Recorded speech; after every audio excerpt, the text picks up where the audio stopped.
Hi guys, welcome back to my channel. Today we begin an incredible journey into one of the most mysterious and fascinating civilizations of ancient North America, the story of Cahokia. Long before European explorers set foot on the continent, a powerful and highly organized society rose along the fertile floodplains of the Mississippi River. This civilization, known today as Cahokia, was once the largest and most influential urban center north of Mexico. At its height around the 11th and 12th centuries, Cahokia was a thriving city filled with thousands of people, massive earthen monuments, bustling marketplaces, and a complex social and political system that rivaled many great civilizations of the ancient world.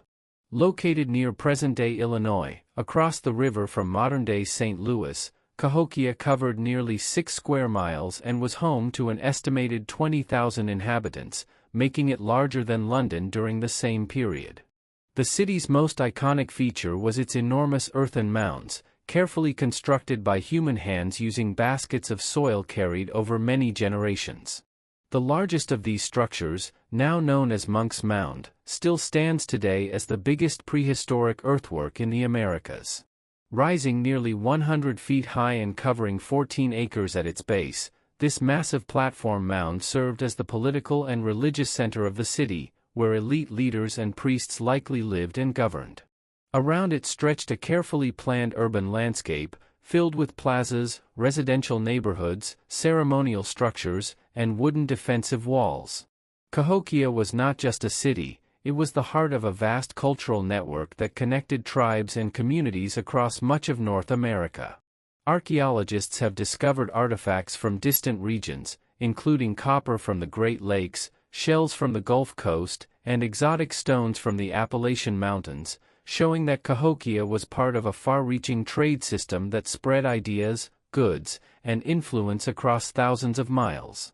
But Cahokia was also a deeply spiritual place. The people who lived here believed in a powerful connection between the earth, the sky, and the spirit world.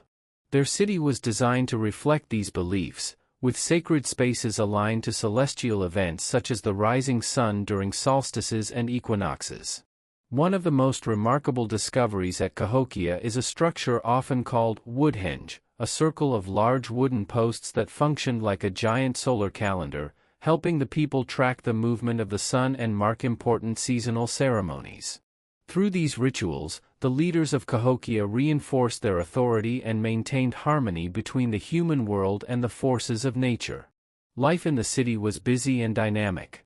Farmers in the surrounding countryside cultivated maize, beans, and squash, providing the agricultural surplus that allowed the city to grow and flourish.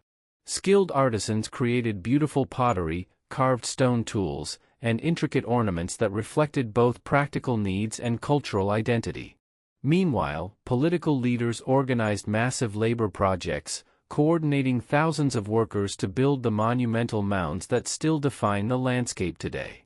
Yet despite its power and prosperity, Cahokia's story also carries a mystery that has puzzled historians and archaeologists for decades. Around the 13th and 14th centuries, the population began to decline, and the once great city was gradually abandoned. The reasons remain uncertain. Some scholars believe environmental problems such as flooding, deforestation, or soil exhaustion may have weakened the city's ability to sustain its large population. Others suggest that political instability, social unrest, or changing trade networks may have played a role.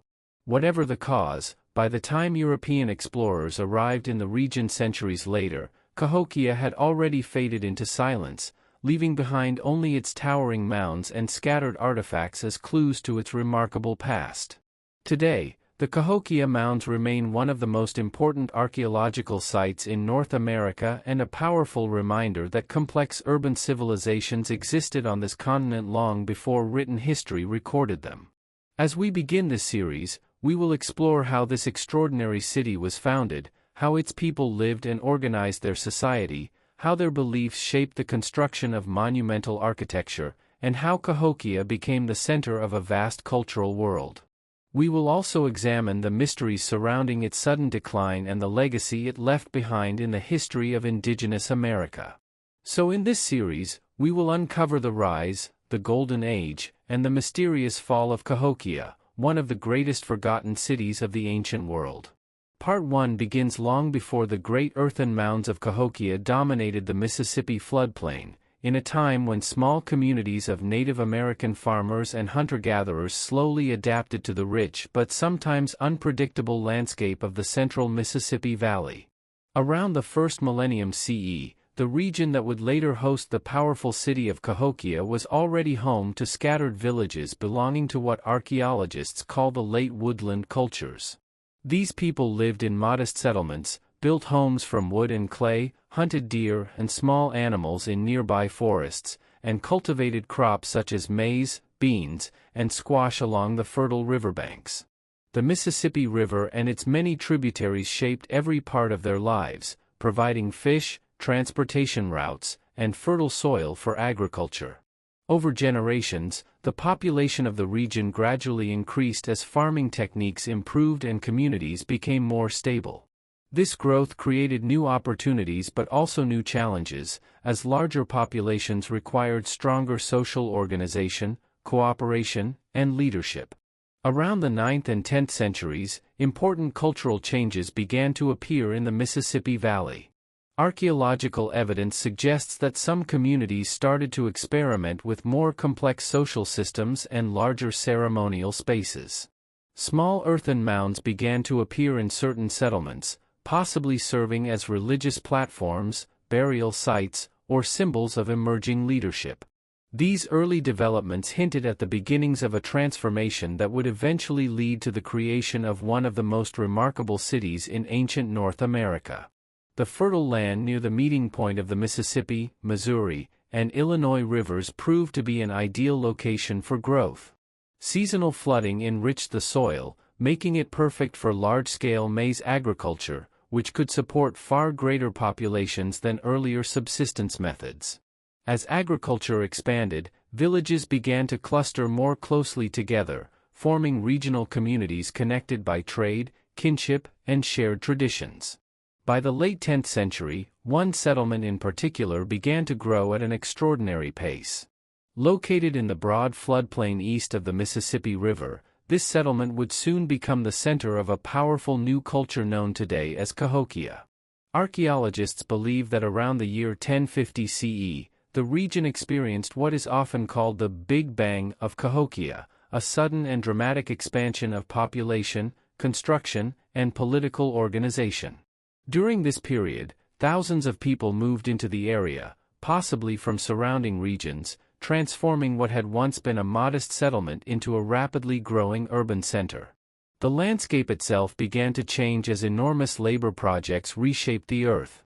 Workers carried baskets of soil to construct massive earthen mounds, some designed as platforms for temples or elite residences, others used for ceremonial or burial purposes.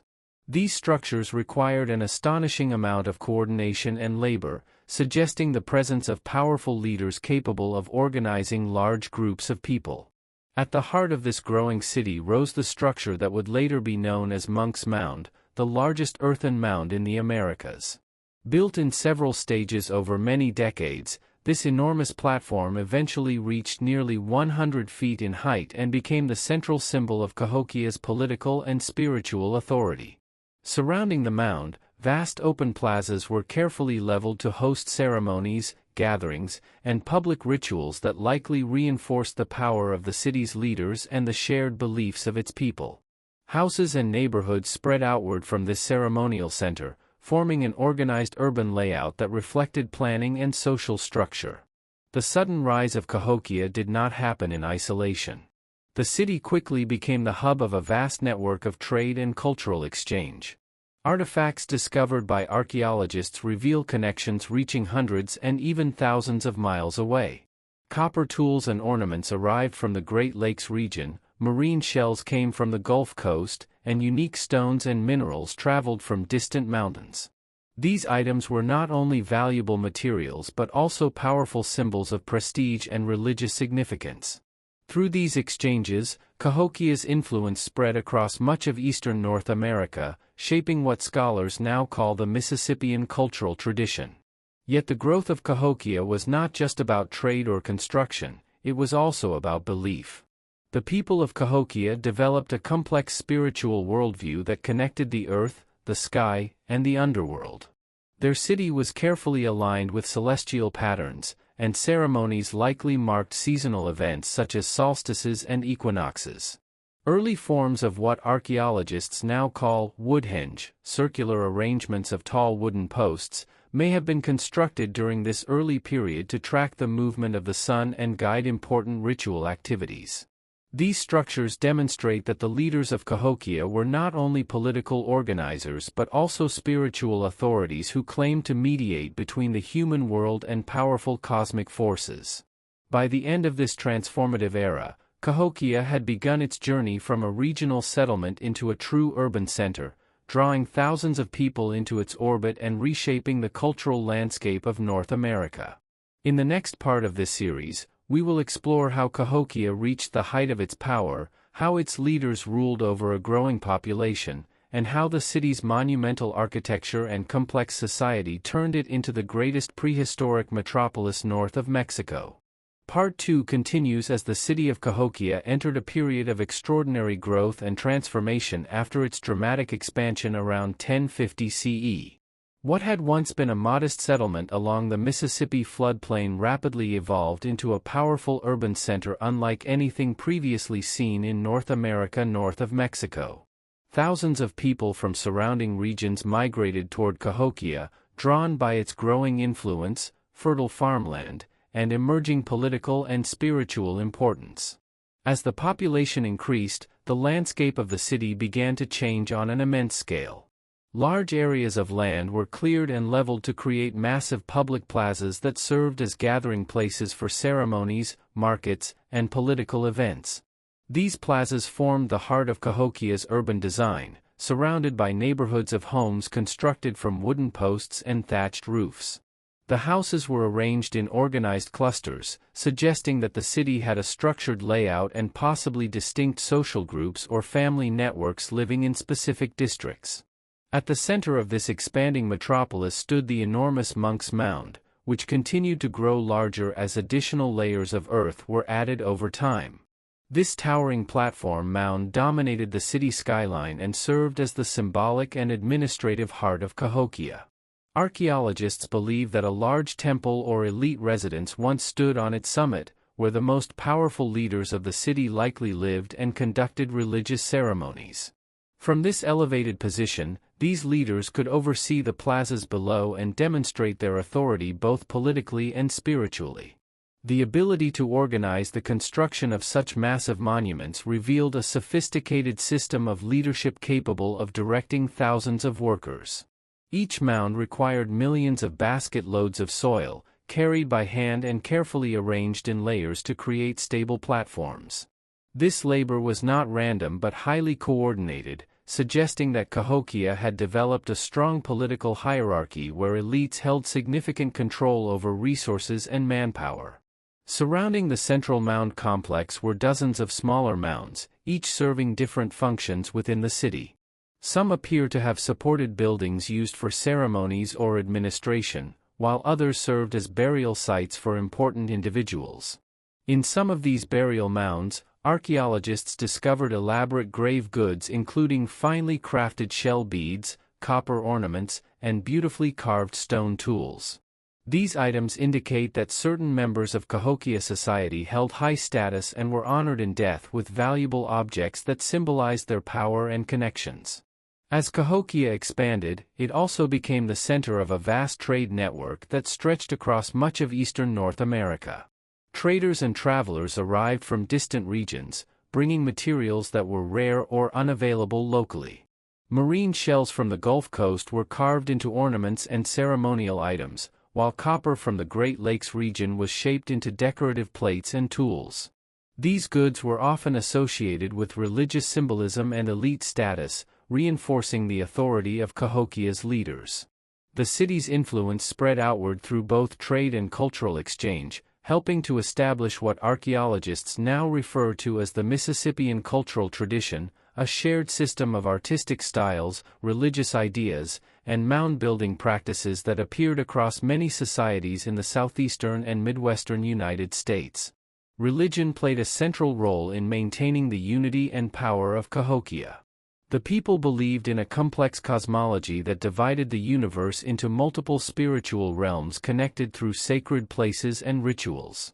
The mounds themselves may have symbolized sacred mountains that linked the human world with the sky above and the underworld below. Ceremonies held in the city's plazas likely involved music, dance, offerings, and processions that reinforced the authority of religious leaders and strengthened the bonds within the community. One of the most fascinating structures associated with Cahokia's spiritual life was Woodhenge, a large circular arrangement of tall wooden posts that functioned as a solar calendar.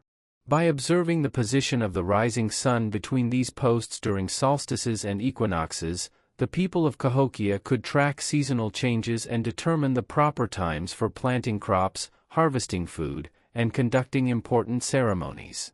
This connection between astronomy, agriculture, and religion highlights the sophisticated knowledge possessed by Cahokia's leaders and priests. Daily life in the city was vibrant and active. Farmers living in the surrounding countryside produced vast quantities of maize, beans, and squash, creating a reliable food supply that supported the city's growing population. Hunters and fishers supplemented this diet with deer, fish, and wild plants gathered from nearby forests and rivers. Skilled artisans crafted pottery, stone tools, and decorative ornaments, many of which were traded across long distances. Markets may have formed in the city's plazas where goods were exchanged and social connections strengthened. By the late 11th and early 12th centuries, Cahokia had reached the height of its expansion, with an estimated population of 20,000 people living in and around the city. This made it one of the largest urban centers in the world at that time and the most powerful settlement in prehistoric North America north of Mexico. Yet with this rapid growth came new challenges, including the need to manage resources, maintain political stability, and sustain the complex social system that held the city together. In the next part of this series, we will explore how Cahokia functioned at the peak of its power, examining the daily lives of its people, the authority of its rulers, and the cultural traditions that made this extraordinary city one of the greatest achievements of ancient North American civilization. Cahokia at the height of its power, when the city stood as the largest and most influential urban center in prehistoric North America. By the early 12th century, the population of Cahokia and its surrounding settlements had likely reached between 15 and 20,000 people, making it larger than many cities in medieval Europe at the same time. The city was not only large in population but also highly organized, with carefully planned neighborhoods, enormous ceremonial plazas, and more than 100 earthen mounds rising across the landscape. At the center of this vast urban complex stood Monks Mound, the monumental platform that symbolized both political authority and spiritual leadership.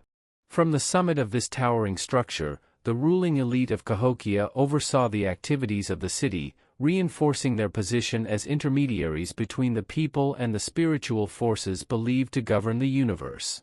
The social structure of Cahokia was likely hierarchical, meaning that society was divided into different levels of status and authority.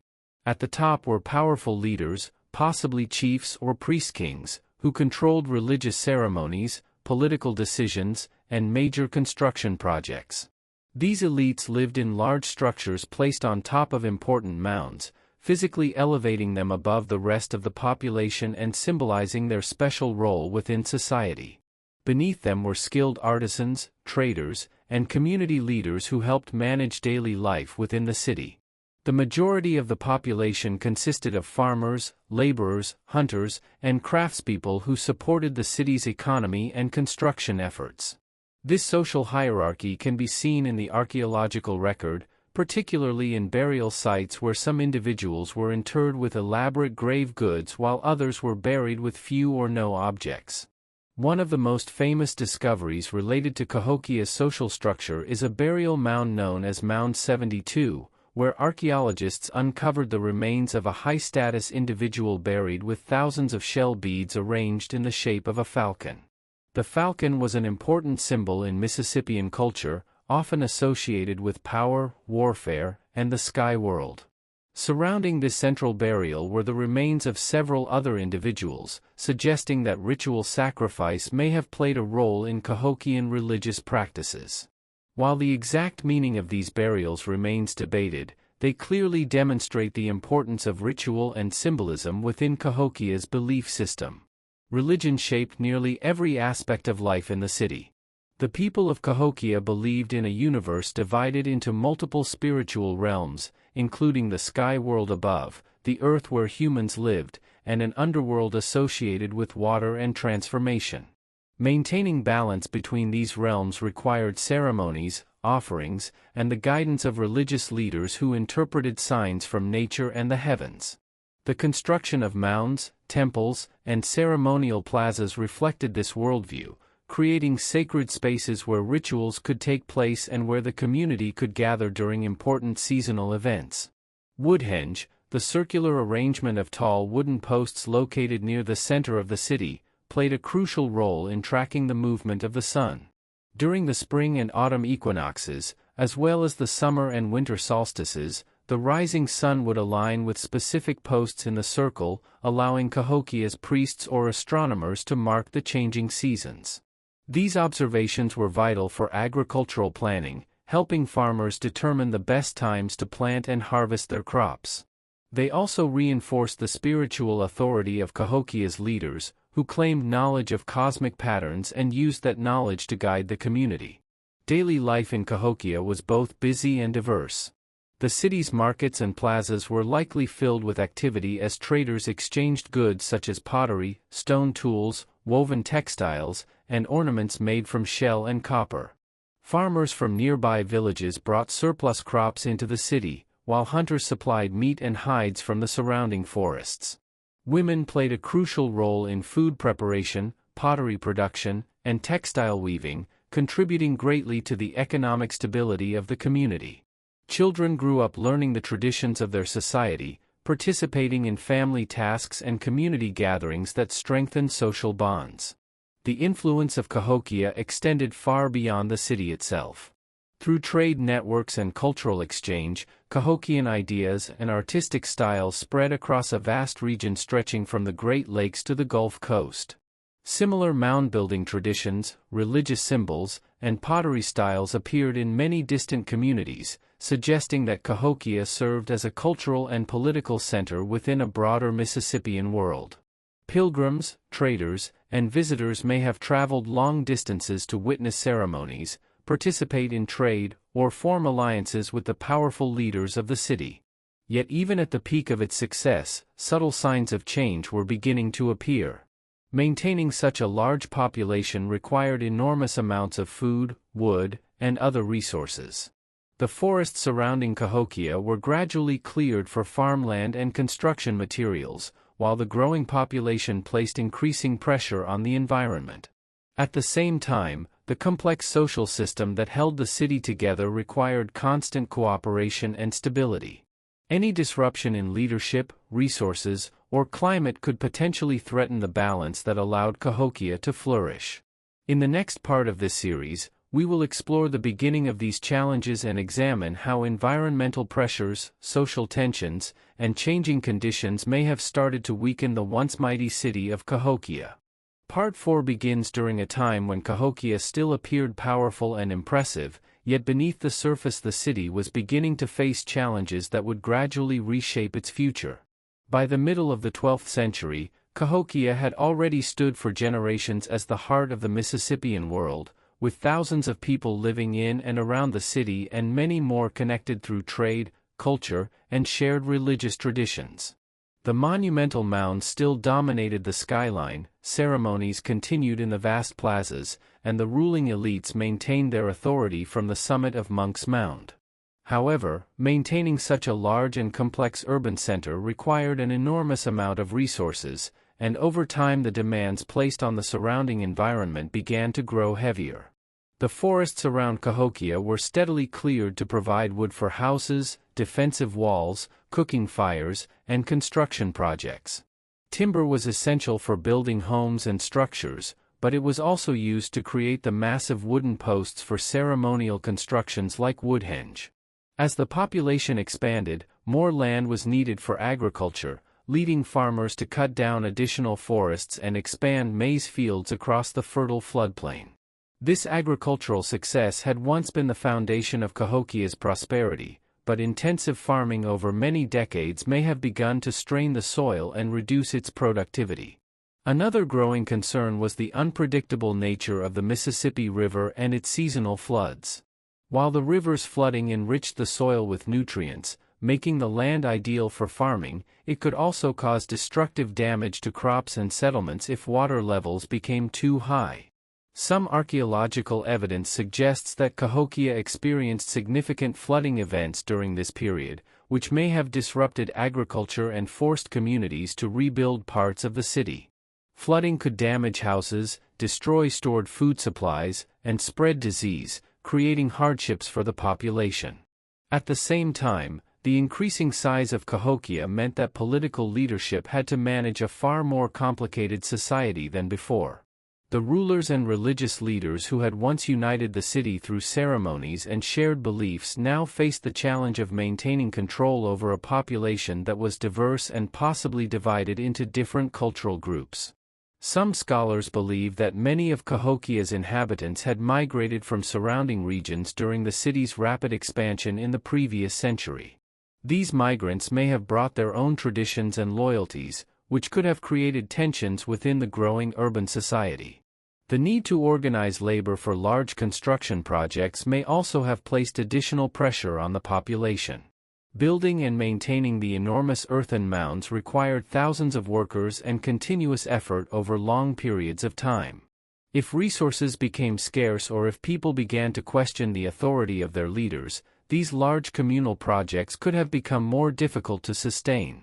Archaeological evidence suggests that some construction slowed during this period, possibly reflecting changes in political organization or social priorities.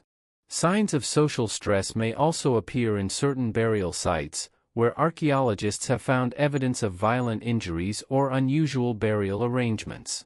While it is difficult to determine the exact causes of these findings, they hint that conflicts or social tensions might have begun to emerge within the society. Defensive walls constructed around parts of the city during this time may also suggest that leaders were concerned about potential threats, either from internal unrest or from outside groups.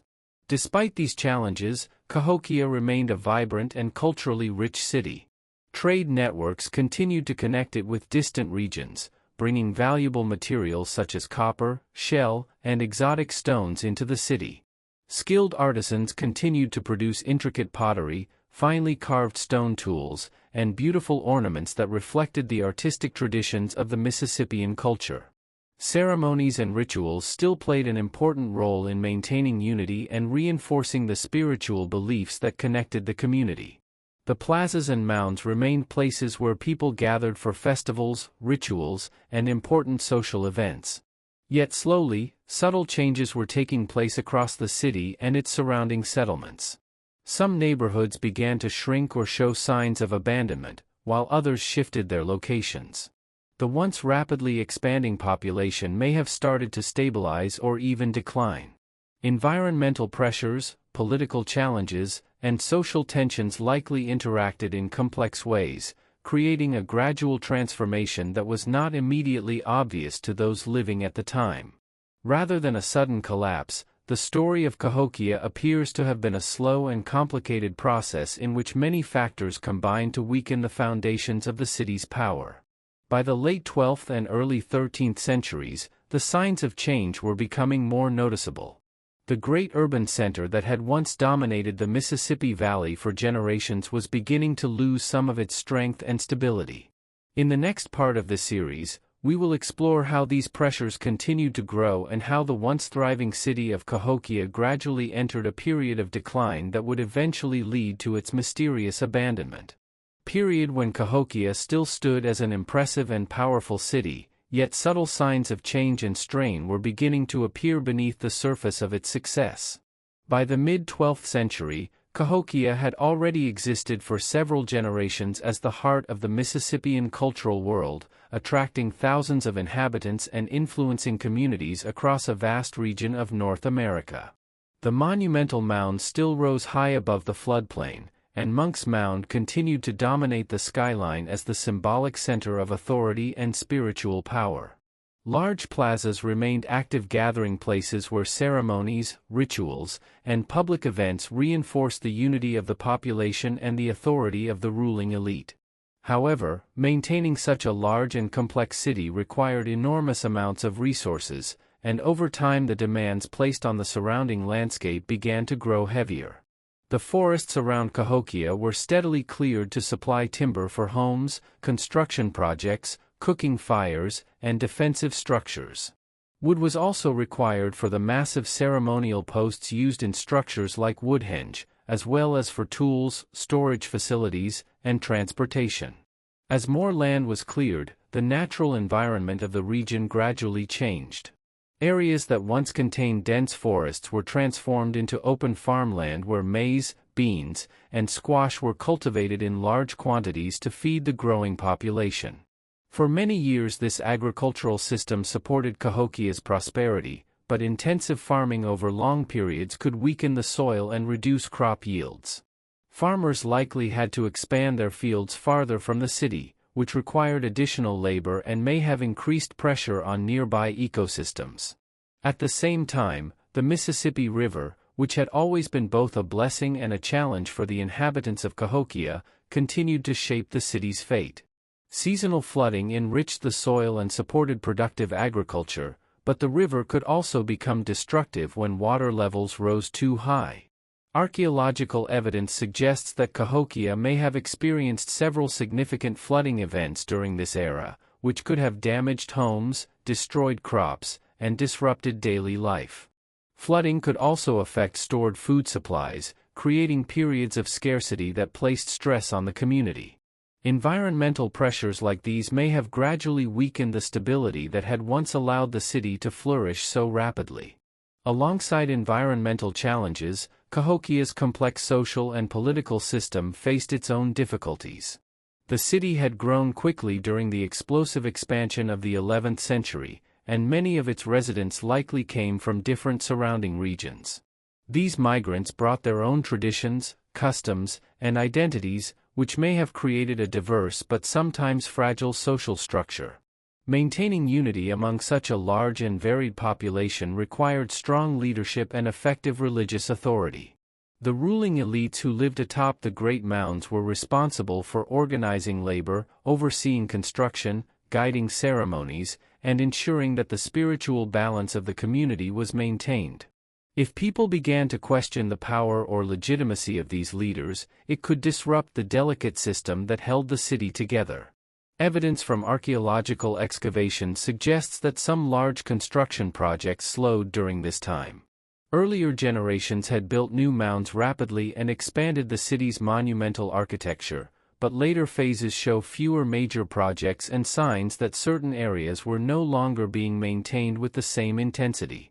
This change might indicate shifting political priorities, limited resources, or a reduction in the population available to participate in large communal labor efforts.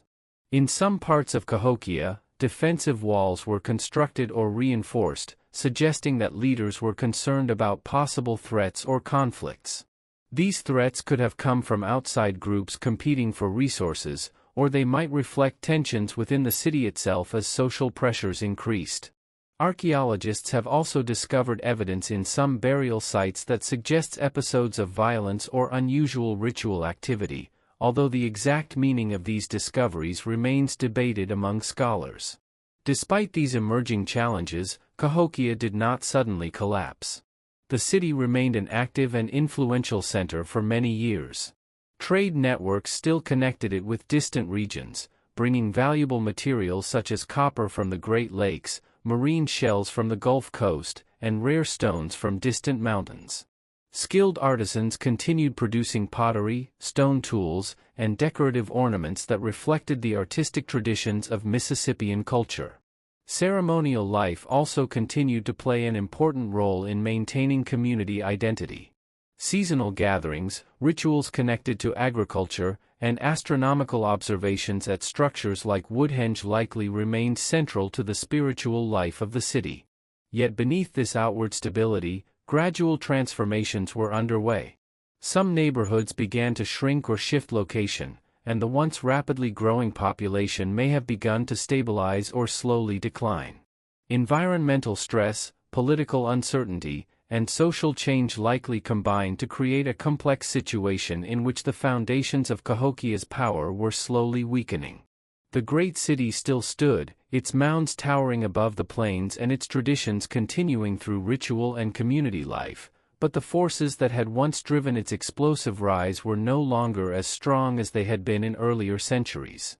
In the next part of the series, we will explore how these pressures intensified during the 13th century and how the gradual changes within Cahokia eventually led to one of the most intriguing mysteries in North American history, the decline and eventual abandonment of this once magnificent city. Period when the great city of Cahokia began to experience a clear and gradual decline, marking one of the most mysterious chapters in the history of ancient North America. By the early 13th century, Cahokia was still an impressive urban center with monumental mounds, organized neighborhoods, and a population that had once reached tens of thousands. Yet the powerful momentum that had driven its rapid expansion in the previous centuries was beginning to fade. Archaeological evidence suggests that the population of the city slowly started to decrease, and certain parts of the urban landscape showed signs of abandonment. Houses that had once been part of lively neighborhoods were no longer rebuilt after they deteriorated, and some districts that had been densely populated became quieter over time. This shift did not happen suddenly but instead unfolded gradually across several generations, making the story of Cahokia's decline complex and difficult to fully understand. One of the most significant factors that may have contributed to this change was environmental pressure. The people of Cahokia had relied heavily on agriculture, particularly the cultivation of maize, which allowed them to support a large population. However, decades of intensive farming could gradually weaken the soil, especially if fields were used repeatedly without enough time to recover. As the surrounding forests had already been cleared to create farmland and provide timber, expanding agriculture into new areas may have become increasingly difficult. The loss of forest cover may also have altered the local environment, affecting wildlife, soil stability, and even local climate patterns. In addition, the Mississippi River and its shifting channels continued to shape life in the region. Flooding events may have become more disruptive during this period, damaging crops and settlements and making it harder for the community to maintain stable food supplies. When agricultural production becomes uncertain, the entire social structure of a large city can be affected, since farmers must feed not only themselves but also the artisans, leaders, and laborers who depend on the surplus of food. Another possible factor in Cahokia's decline was the increasing complexity of its political and social organization. The ruling elites who governed from the mounds had once been able to unite the population through shared ceremonies, construction projects, and religious traditions. These activities reinforced their authority and gave the community a sense of collective identity. However, as resources became more limited and environmental conditions became less predictable, maintaining this unity may have become more challenging. If some groups within the population began to lose confidence in the leadership or felt that the benefits of the system were no longer equally shared, social tensions could have grown. Evidence from certain archaeological sites suggests that conflict may have occurred during this period, although the extent of such conflict remains debated by historians and archaeologists. The construction of defensive walls around parts of the city may indicate concerns about security or the need to protect important areas from potential threats. Trade networks that had once connected Cahokia with distant regions may also have changed during this time. For centuries the city had served as a hub for the exchange of valuable materials such as copper, shell, and exotic stones, and these goods played an important role in ceremonies and displays of status. If these trade routes weakened or shifted to other emerging centers, Cahokia's influence could have gradually diminished. At the same time, other Mississippian communities across the region may have begun to grow stronger, creating new centers of power that reduced the dominance of Cahokia. Cultural and spiritual changes may have played a role as well. The elaborate ceremonies and mound-building traditions that had defined the city's identity for generations may have begun to evolve or lose some of their importance as the population changed. When fewer people participated in large communal projects, the construction of new mounds slowed and some existing structures were no longer maintained as carefully as before. This gradual shift in cultural priorities can often be seen in the archaeological record through changes in pottery styles, settlement patterns, and burial practices. Despite these challenges, Cahokia did not disappear overnight. Life in the region continued, and people still lived among the mounds for many years. However, the city's role as a massive urban center gradually faded as more inhabitants moved away or established new communities in other areas of the Mississippi Valley. By the late 13th and early 14th centuries, the population had declined significantly, and the once bustling plazas and ceremonial spaces were no longer filled with the same energy and activity that had defined the city at its peak. The great mounds remained standing as silent monuments to the achievements of earlier generations, but the society that had built them was slowly transforming. In the next part of this series, we will explore the final stages of Cahokia's history, examining how the city was eventually abandoned and how its legacy survived through the cultures and traditions of indigenous peoples across North America. When the once great city gradually moved toward abandonment and transformation. By the late 13th century, the population that had once filled the plazas and neighborhoods of Cahokia had significantly decreased. The enormous urban center that had been home to perhaps 20,000 people during its peak was no longer the thriving hub it once was. Instead, smaller groups of people remained scattered among the mounds and former residential districts. Archaeological evidence shows that many homes were no longer rebuilt when they fell into disrepair, and certain parts of the city that had once been crowded with activity became quiet and empty. This process was slow and gradual rather than sudden, suggesting that the decline of Cahokia unfolded across multiple generations.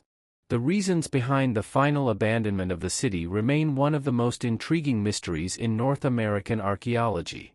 Scholars believe that a combination of environmental, social, and political factors likely contributed to the city's decline. One important factor may have been the continued pressure on the environment surrounding the city. For centuries, Cahokia's inhabitants had depended on the fertile floodplain of the Mississippi River to grow maize and other crops that sustained their large population. However, intensive farming over many decades could gradually exhaust the soil, making it more difficult to maintain high crop yields. In addition, the extensive clearing of forests around the city may have altered the natural landscape in ways that made farming and daily life more difficult. Without nearby forests, the supply of timber for construction and fuel would have become more limited, forcing people to travel greater distances to gather essential resources. Another challenge may have come from the unpredictable behavior of the Mississippi River and its surrounding waterways. Flooding events could damage farmland, destroy homes, and disrupt the food supply. Some researchers believe that repeated flooding or shifting river channels may have made the area less suitable for supporting such a large settlement. At the same time, changes in climate may have affected rainfall patterns and agricultural productivity, adding further uncertainty to the lives of Cahokia's inhabitants. Environmental stress alone may not fully explain the decline, but when combined with social and political pressures it could have created conditions that gradually encouraged people to leave the city. Social changes within the population may also have played a significant role. Cahokia had grown rapidly during its early centuries, attracting migrants from many surrounding regions. As conditions became more difficult, some groups may have chosen to return to their ancestral homelands or move to new locations where resources were more plentiful. The authority of the elite leaders who once governed from the Great Mounds may also have weakened during this period. In earlier centuries, these leaders had organized large construction projects, directed religious ceremonies, and maintained unity among the population. If food shortages, environmental stress, or social tensions undermined their authority, the political system that held the city together could have slowly broken down. As fewer people participated in communal labor or religious rituals, the importance of the central ceremonial complex may have declined. The great plazas that once hosted gatherings and ceremonies may have become less active, and the construction of new mounds appears to have largely stopped.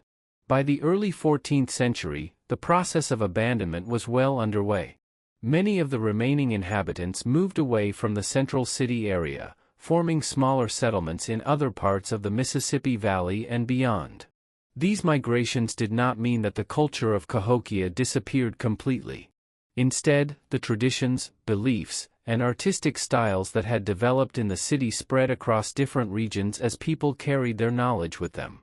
Elements of Mississippian culture continued to flourish in many communities across the southeastern and midwestern parts of North America. The mounds of Cahokia themselves remained as towering reminders of the achievements of the people who had once built and lived among them. When later Native American groups encountered these massive earthworks, they often regarded them with respect and curiosity, recognizing them as the works of ancestors or earlier peoples. By the time European explorers arrived in the Mississippi Valley centuries later, the great city of Cahokia had already been abandoned for generations. The mounds stood quietly on the landscape, covered with grass and trees, their original purpose largely forgotten by outsiders who encountered them. Early European settlers sometimes misunderstood these structures, wondering who had built them and why such a large city had disappeared. Today, archaeologists continue to study Cahokia in order to better understand its rise, its extraordinary achievements, and the complex reasons behind its decline. The story of Cahokia reminds us that long before written history recorded the events of North America, sophisticated urban societies were already thriving, building monumental architecture, organizing complex economies, and developing rich spiritual traditions. The legacy of Cahokia lives on not only in the mounds that still stand today but also in the cultural heritage of the indigenous peoples whose ancestors helped shape this remarkable civilization. The legacy of Cahokia after its decline and how the memory of this once great city continued to echo across the Mississippi Valley long after its population had moved away. By the early 14th century, the central areas of Cahokia were largely abandoned, and the enormous plazas that had once hosted ceremonies, markets, and gatherings fell silent. The great mounds still rose above the landscape, but the organized urban life that had once defined the city no longer existed. Yet the disappearance of Cahokia as a city did not mean the disappearance of its culture or influence. Instead, many of the people who had once lived in or around Cahokia migrated to other regions, carrying with them the traditions, beliefs, and knowledge that had developed during the city's centuries of prosperity. As these communities spread across the Mississippi Valley and beyond, elements of Cahokian culture continued to shape the societies that followed. Archaeologists have found evidence that many Mississippian communities that existed after Cahokia's decline shared similar artistic styles, religious symbols, and social practices. Pottery designs, ceremonial objects, and mound-building traditions that first flourished in Cahokia appeared in other settlements across what is now the southeastern and midwestern United States. This suggests that while the city itself faded, its cultural influence continued to spread through networks of trade, migration, and shared traditions. The people who left Cahokia likely established new villages and towns in regions where environmental conditions were more stable or resources were easier to obtain. These new communities often maintained aspects of the Mississippian cultural system, including hierarchical leadership, ceremonial architecture, and agricultural practices centered on maize farming. In this way, the legacy of Cahokia lived on through the societies that inherited its traditions. The enormous earthen mounds that remained at the original site also continued to hold significance. Even though the city was no longer inhabited as a major urban center, smaller groups of people may have visited the area periodically, perhaps for rituals, gatherings, or as a place connected to ancestral memory. For later indigenous communities living in the region, the mounds may have represented sacred landscapes built by earlier generations. Oral traditions among some Native American groups describe ancient mound-building peoples, suggesting that the memory of these monumental constructions survived in cultural stories and traditions passed down over time. Centuries later, when European explorers and settlers began moving into the Mississippi Valley, they encountered these mysterious earthworks rising above the plains. The mounds of Cahokia were unlike anything the newcomers had seen before. Early explorers often wondered who had built them and why such an impressive city had disappeared. Some early European settlers even doubted that Native Americans could have constructed such massive monuments, leading to many incorrect theories about their origin. It was not until much later that archaeologists and historians carefully studied the site and confirmed that the ancestors of indigenous peoples in North America had indeed built these incredible structures through organized labor and sophisticated engineering. Modern archaeological research has revealed just how extraordinary Cahokia truly was. Excavations have uncovered the foundations of houses, temples, and ceremonial structures, as well as tools, pottery, ornaments, and other artifacts that provide insight into the daily lives of the city's inhabitants. These discoveries show that Cahokia was not simply a collection of mounds but a carefully planned urban center with complex social organization, long-distance trade networks, and a deeply rooted spiritual worldview. The scale of the construction projects carried out by Cahokia's people demonstrates a remarkable level of cooperation and leadership. Moving millions of baskets of earth to build the mounds required coordination, planning, and a strong sense of shared purpose within the community.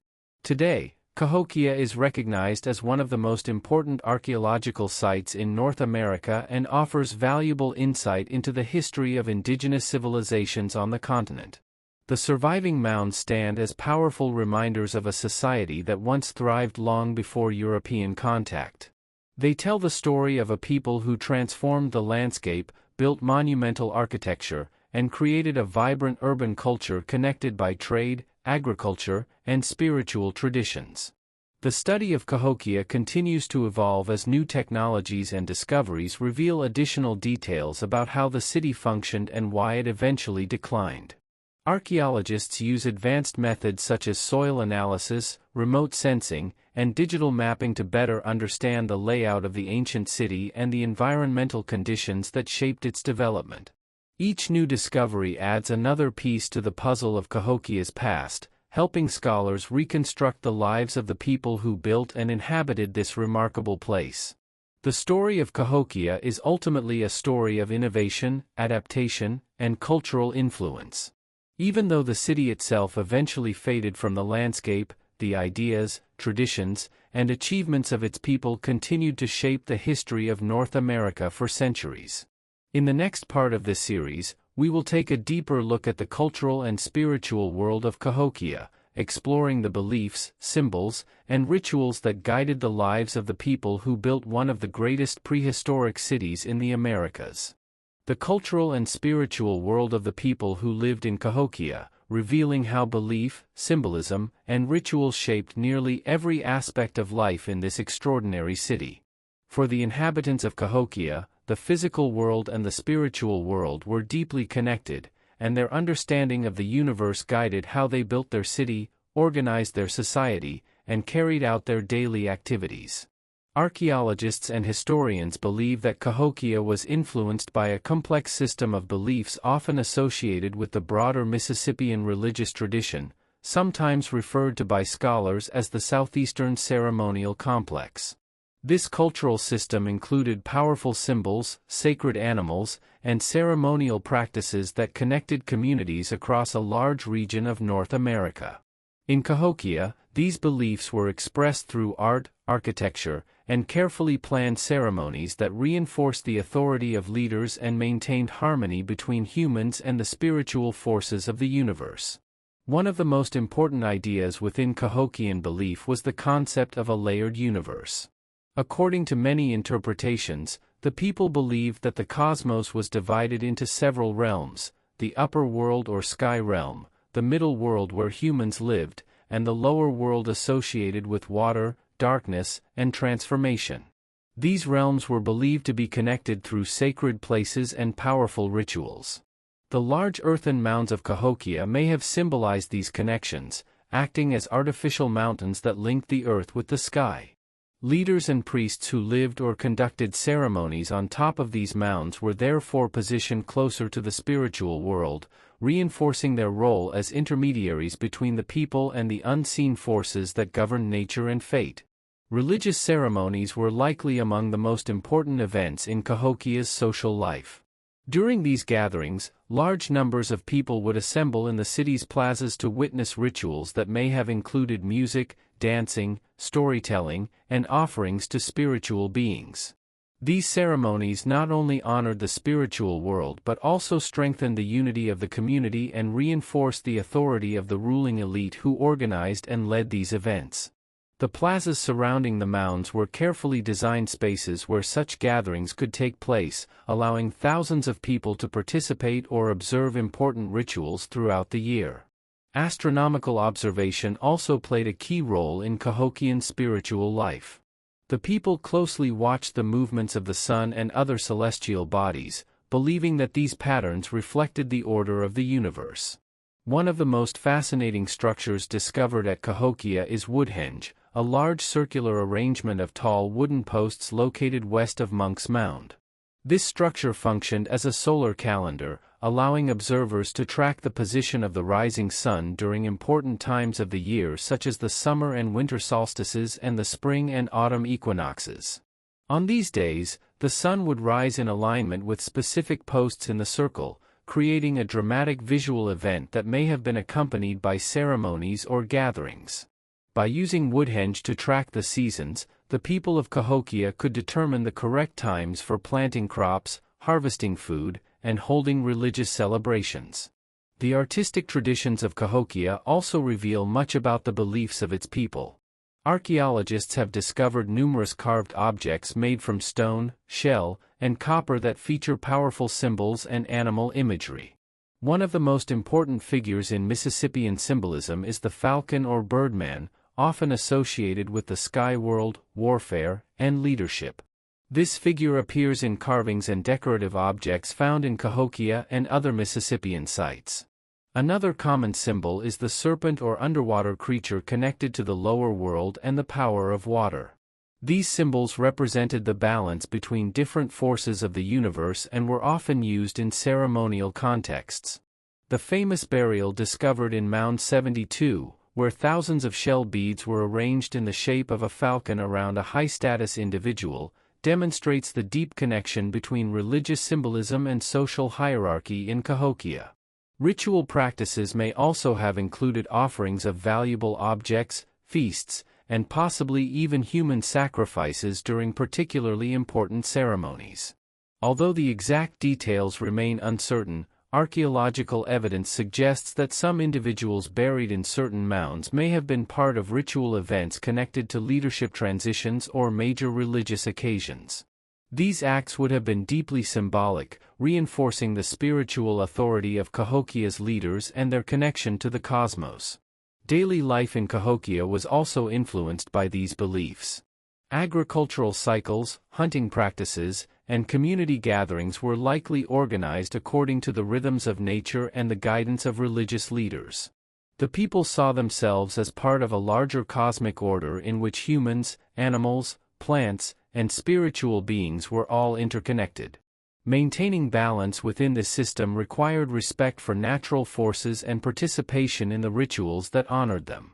Through ceremonies, art, and monumental architecture, the people of Cahokia expressed their understanding of the universe and their place within it. The spiritual world they created helped shape one of the most remarkable civilizations in prehistoric North America. In the next part of this series, we will explore the daily lives of ordinary people in Cahokia, looking at their homes, their work, their food, and the routines that filled the bustling streets of this ancient city. Daily lives of the people who lived in Cahokia, shedding light on how this extraordinary city functioned beyond its monumental mounds and ceremonial plazas. While the elites and religious leaders occupied the towering structures atop the great mounds, the majority of Cahokia's inhabitants lived in organized neighborhoods that stretched across the floodplain. Houses were constructed from wooden posts, woven mats, and thatched roofs, often arranged in clusters that may have represented extended families or social groups. These homes were modest but practical, designed to shelter families from seasonal weather while allowing easy access to agricultural fields, workshops, and communal spaces. Daily life in Cahokia was closely tied to the cycles of nature and the rhythms of agricultural work. Farming was the backbone of the city's economy and survival, and most households participated in the cultivation of maize, beans, and squash. Fields were carefully tended and rotated to maintain fertility as much as possible, though centuries of intensive farming may have gradually reduced the productivity of the soil. Farmers also supplemented their crops with wild plants, nuts, fruits, and edible roots, taking advantage of the diverse ecosystem surrounding the city. Hunting and fishing provided additional sources of protein, with deer, turkey, fish, and small mammals forming an essential part of the diet. Women played a central role in managing domestic life, preparing food, weaving mats and textiles, and producing pottery for cooking, storage, and ceremonial purposes. Skilled artisans crafted tools from stone, bone, and wood, as well as ornaments and ceremonial objects from shell, copper, and other exotic materials brought through trade networks. These crafts were not only functional but also reflected Cahokia's complex cultural and spiritual identity. Children learned the skills necessary for survival and social participation from an early age, observing and assisting adults in agricultural work, craft production, and household duties. Education was informal but essential, as knowledge of planting cycles, hunting strategies, crafting techniques, and ritual practices was passed down through generations. Markets and communal gatherings also played a vital role in everyday life. The city's plazas served as spaces where people could exchange goods, socialize, and participate in festivals or ceremonies. Traders brought materials such as copper from the Great Lakes, shells from the Gulf Coast, and stone from distant quarries, while local artisans and farmers contributed food, crafted items, and finished goods. These interactions reinforced social ties, allowed for the circulation of ideas and technologies, and maintained Cahokia's influence across a wide region. Religion remained a guiding force in the lives of ordinary citizens. While priests and elites conducted elaborate ceremonies atop the mounds or within sacred structures, the general population participated through attendance at rituals, offerings, and seasonal celebrations. Observations of celestial events, such as solstices and equinoxes, helped structure agricultural work and reinforce the importance of the spiritual calendar. Woodhenge and other ceremonial constructions provided focal points for these events, creating shared experiences that strengthened community identity. The social structure of Cahokia also shaped daily life. Status differences were apparent in the types of houses people lived in, the goods they owned, and the locations of their residences relative to the ceremonial core. Elite families occupied larger homes near the mounds, often with access to valuable goods, while laborers and farmers lived in smaller dwellings on the outskirts of the city. Burial practices further illustrate these social distinctions, with high-status individuals interred with elaborate grave goods, while ordinary citizens received simpler burials. Despite these differences, the entire community depended on cooperation. The construction and maintenance of mounds, walls, and public plazas required coordinated labor, as did large-scale agricultural production and trade networks. Ordinary citizens contributed to the city's functioning in ways that allowed both elite and ritual activities to flourish, demonstrating the interdependence of all social groups. Food and diet were central to daily life and also carried symbolic significance. Maize was not only a staple for sustenance but also a sacred crop linked to spiritual beliefs and agricultural rituals. Beans and squash complemented maize, providing a balanced diet rich in protein, vitamins, and minerals. Seasonal events, such as harvest festivals, likely included communal feasting, reinforcing social bonds and gratitude to spiritual forces believed to govern fertility and abundance. Crafts and artistic expression were similarly woven into daily routines. Pottery, weaving, and toolmaking combined practicality with aesthetic and symbolic value. Items decorated with intricate designs often reflected spiritual themes or conveyed status within the community. Shell ornaments, carved stones, and copper objects were highly prized and could circulate as trade goods or offerings, linking households both within Cahokia and with distant communities. The movement of people and goods across the region ensured that Cahokia remained a cultural hub, even for those who never lived in the central city. Life in Cahokia was demanding but vibrant, shaped by the interplay of labor, ritual, social structure, and environmental conditions. The people adapted to challenges, celebrated their culture through communal activities, and maintained connections across a vast trade network. Through their daily work, participation in ceremonies, and creative expression, ordinary citizens helped sustain a society that was both complex and resilient, leaving behind a legacy that continues to inspire and inform our understanding of pre-Columbian North America. In the next part of this series, we will examine the artistic achievements of Cahokia, exploring the intricate carvings, pottery, and ceremonial objects that reveal the city's aesthetic sophistication and deep symbolic traditions. The remarkable artistic achievements of Cahokia, revealing how creativity, symbolism, and craftsmanship were deeply intertwined with the city's culture, religion, and social life. The people of Cahokia were not only skilled builders of monumental mounds but also accomplished artisans who expressed their beliefs, status, and identity through a wide range of material culture. Pottery, stone carvings, copper ornaments, shell objects, and effigy figures all played important roles in daily life and ceremonial practices, reflecting both aesthetic sophistication and spiritual meaning. Pottery was among the most common forms of artistic expression, and Cahokian artisans developed distinctive styles that combined utility with elaborate decoration. Vessels were used for cooking, storage, and ceremonial purposes, often featuring intricate incised or stamped patterns depicting geometric designs, animals, and human figures.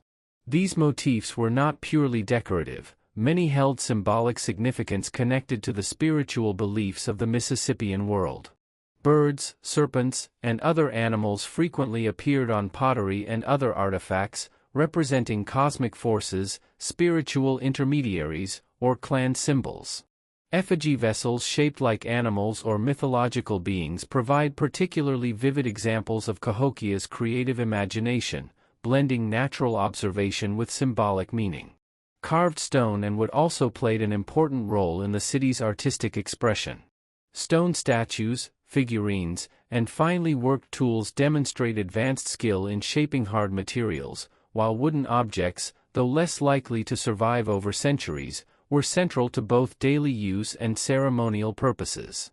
The combination of functional and symbolic design illustrates how art and practicality were inseparable in Cahokian life.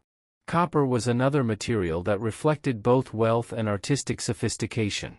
Artisans hammered sheets of native copper into plates, ornaments, and ceremonial objects, often decorating them with intricate designs depicting birds, humans, and abstract motifs. These items were highly valued, used in elite burials, or displayed during important ceremonies to emphasize social status and spiritual authority. The presence of copper from distant regions also highlights the extensive trade networks that Cahokia maintained, connecting the city to far-reaching cultural and economic systems. Shells, particularly from marine sources along the Gulf Coast, were transformed into beads, gorgets, and ornaments that held both aesthetic and ceremonial significance. Some shell objects were engraved with complex imagery, including cosmological symbols and representations of powerful animals. These artifacts were often incorporated into rituals, burial practices, and displays of status, reinforcing connections between spirituality, hierarchy, and artistry. The famous burial found in Mound 72 exemplifies the interweaving of art, ritual, and social organization. The high-status individual buried there was accompanied by thousands of shell beads arranged in a falcon shape, along with copper ornaments and other symbolic objects. Surrounding this individual were other burials, suggesting that the arrangement of objects and people followed carefully prescribed ceremonial practices. This combination of artistry, symbolism, and ritual underscores the integral role that material culture played in expressing both spiritual beliefs and social hierarchy. Cahokia's artistic traditions were not isolated but part of a broader Mississippian cultural network. Many motifs, techniques, and ceremonial practices can be traced across other sites in the Mississippi Valley and southeastern North America. The circulation of objects, ideas, and stylistic influences through trade, migration, and shared religious practice created a cohesive cultural identity while allowing for local variation and innovation. Art also reflected the city's connection to the natural and spiritual world. Animals depicted in carvings, pottery, and shell objects were often seen as mediators between humans and the cosmos. Birds, particularly raptors, symbolized the sky realm, power, and leadership, while serpents and aquatic creatures represented the underworld and transformative forces. Humans were sometimes depicted in ceremonial garb or engaged in ritual activities, emphasizing the importance of religious life in shaping identity and social order. Everyday items could carry symbolic meaning as well, reinforcing beliefs and community values in the routines of daily life. The scale and quality of Cahokia's artistic production demonstrate a highly organized society capable of supporting specialized artisans.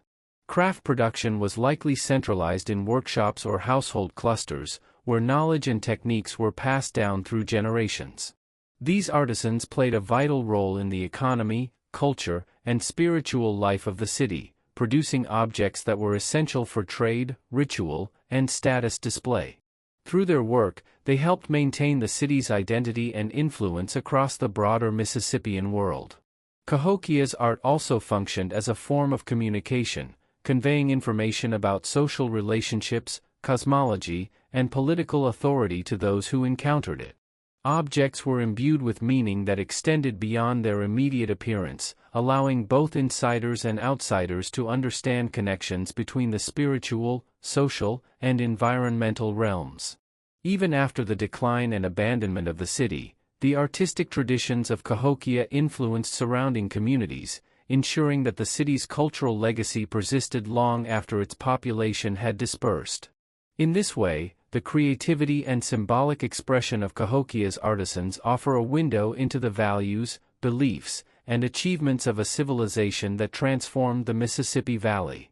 In the next part of this series, we will examine the trade networks, regional connections, and economic systems that helped Cahokia grow into one of the most important urban centers in pre-Columbian North America, highlighting how goods, ideas, and people flowed through the city to create a vibrant and interconnected world.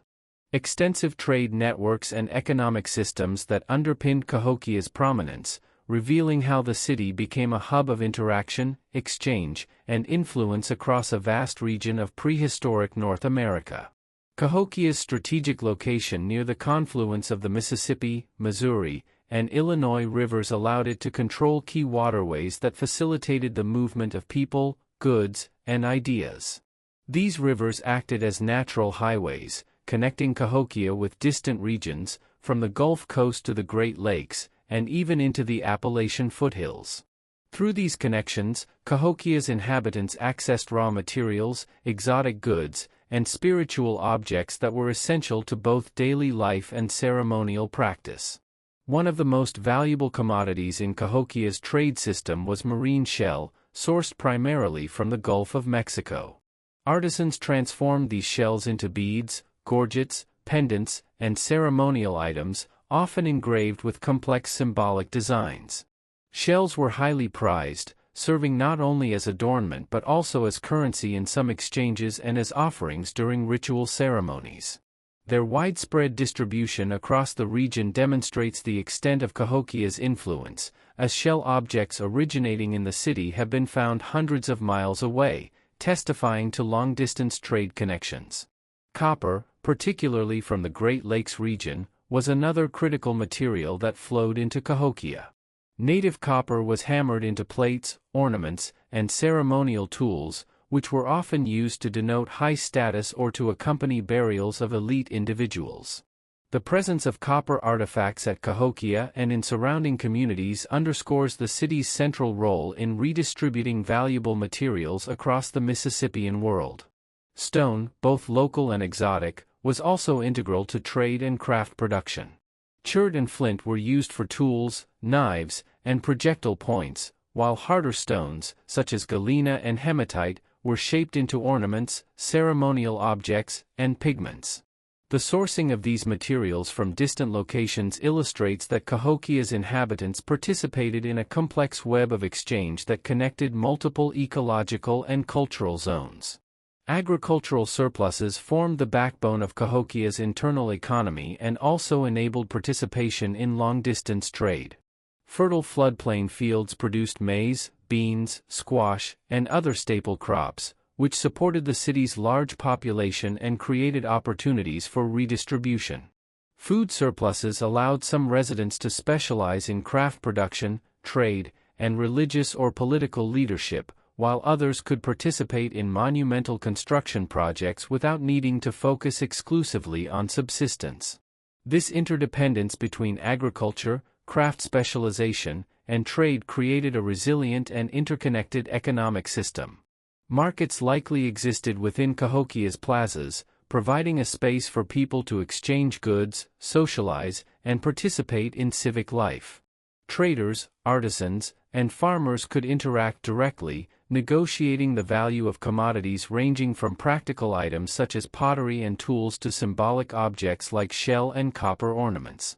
Market activity helped circulate wealth, reinforce social hierarchies, and maintain cultural cohesion. It also facilitated the diffusion of artistic styles, religious motifs, and technological innovations throughout the region. Trade was not limited to material goods, it also included ideas, rituals, and cultural practices. Cahokia's influence extended through the spread of mound-building traditions, ceremonial practices, and symbolic systems that became hallmarks of the Mississippian cultural world. Communities distant from the city adopted elements of Cahokia's art, cosmology, and social organization, illustrating the city's role as a cultural as well as economic center. Pilgrimages and ritual gatherings may have further strengthened these connections, with participants exchanging knowledge and reinforcing shared traditions. The scale and sophistication of Cahokia's trade networks required careful organization and coordination. Leaders and elites likely oversaw the distribution of valuable materials, controlled access to ceremonial objects, and mediated exchanges with visiting communities. By regulating trade, they reinforced their authority, maintained social hierarchies, and ensured that the city remained the dominant hub in the region. At the same time, ordinary citizens contributed to the economic vitality of the city by producing food, crafting tools and ornaments, and participating in local and regional trade networks. Even after Cahokia's decline and partial abandonment, these networks persisted, allowing cultural and material influence to continue spreading to other Mississippian communities. The interplay between trade, agriculture, and social organization illustrates how Cahokia achieved its remarkable level of urban complexity.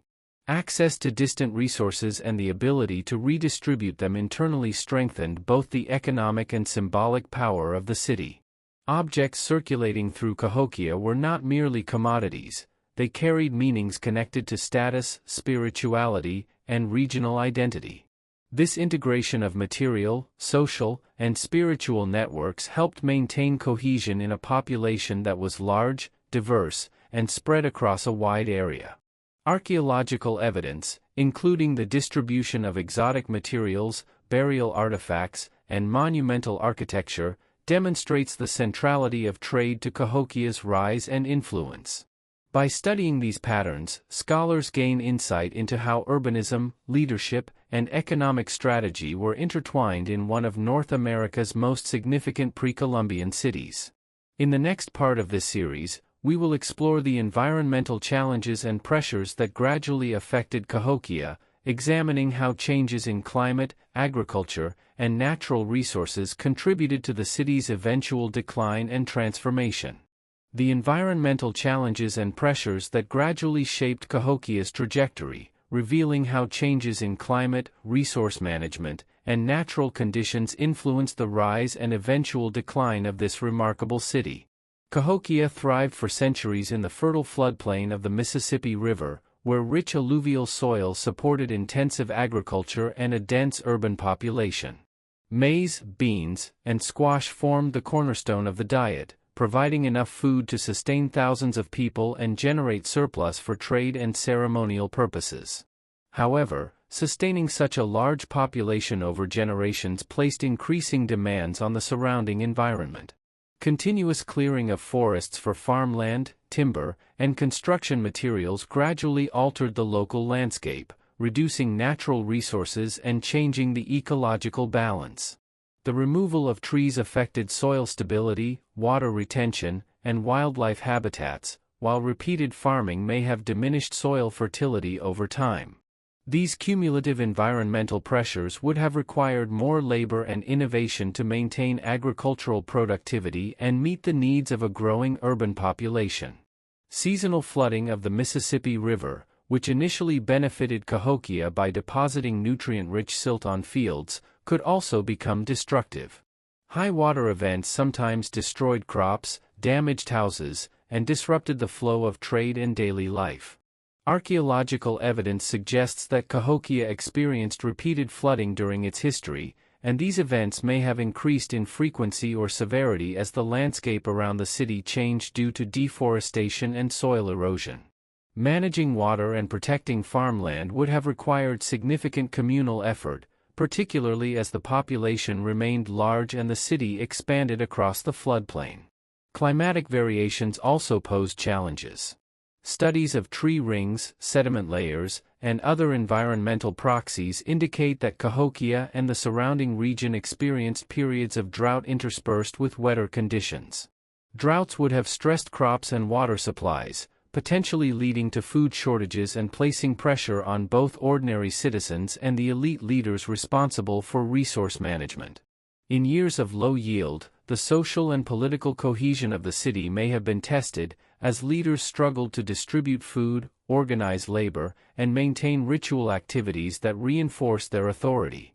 The environmental pressures of soil depletion, deforestation, and variable water availability likely interacted with social factors, contributing to gradual changes in settlement patterns. Certain neighborhoods and peripheral areas of Cahokia show evidence of abandonment or reduced occupation during periods of environmental stress, suggesting that people were moving to more sustainable locations nearby or returning to smaller communities. This process would have slowly reduced the urban density that had made Cahokia such a dominant center in the Mississippi Valley. Resource management challenges were compounded by the demands of monumental construction and ceremonial activity. Building and maintaining the massive mounds, plazas, and wooden structures required enormous amounts of labor and materials. Earth for mounds had to be carried from surrounding areas, timber cut and shaped for posts and structures, and stone, copper, and shell artifacts collected and crafted. While these projects reinforced social hierarchy and spiritual authority, they also placed additional stress on an already strained environment, particularly if forests were overharvested or soils were depleted by agriculture. Evidence from pollen, plant remains, and faunal studies indicates that the people of Cahokia actively managed their landscape, cultivating crops, controlling fire, and harvesting game in a way that balanced short-term productivity with long-term sustainability. However, maintaining this balance in a city of tens of thousands would have been difficult, especially in the face of natural fluctuations and the demands of urban life. Trade networks provided some mitigation by bringing in resources from distant regions, but they could not fully compensate for local environmental pressures. Exotic materials such as copper, marine shell, and stone arrived from hundreds of miles away, yet staples like maize and beans had to be produced locally, making the city vulnerable to changes in soil fertility and water availability. Over time, the cumulative effect of environmental pressures may have contributed to social tension, changes in labor organization, and the gradual reduction of Cahokia's population. Smaller settlements surrounding the central mounds may have absorbed migrants from areas that were no longer productive, and as the city's density decreased, some communal projects and ritual activities may have slowed or ceased. In combination with social and political factors, environmental challenges likely played a major role in the city's eventual decline. Despite these pressures, Cahokia remained a vibrant cultural and spiritual center for many centuries, demonstrating remarkable adaptation and resilience. The city's inhabitants employed advanced agricultural techniques, constructed impressive infrastructure, and maintained trade and ceremonial networks that extended across the region. Their ability to sustain a large urban population in the floodplain for generations reflects both ingenuity and an understanding of their environment, even in the face of long-term challenges. In the next part of this series, we will examine the social and political dynamics of Cahokia during its final centuries, exploring how leadership, hierarchy, and community organization responded to environmental stress and helped shape the city's ultimate transformation. Social and political dynamics of Cahokia during its final centuries, revealing how leadership, hierarchy, and community organization responded to both internal and external pressures as the city approached the end of its prominence. Cahokia was never a homogeneous society. It was composed of a complex network of social groups, each with distinct roles, responsibilities, and levels of influence. At the top of this structure were the elite rulers and religious leaders who resided on the massive earthen mounds, particularly Monks Mound, which served as both a ceremonial center and a visible symbol of authority.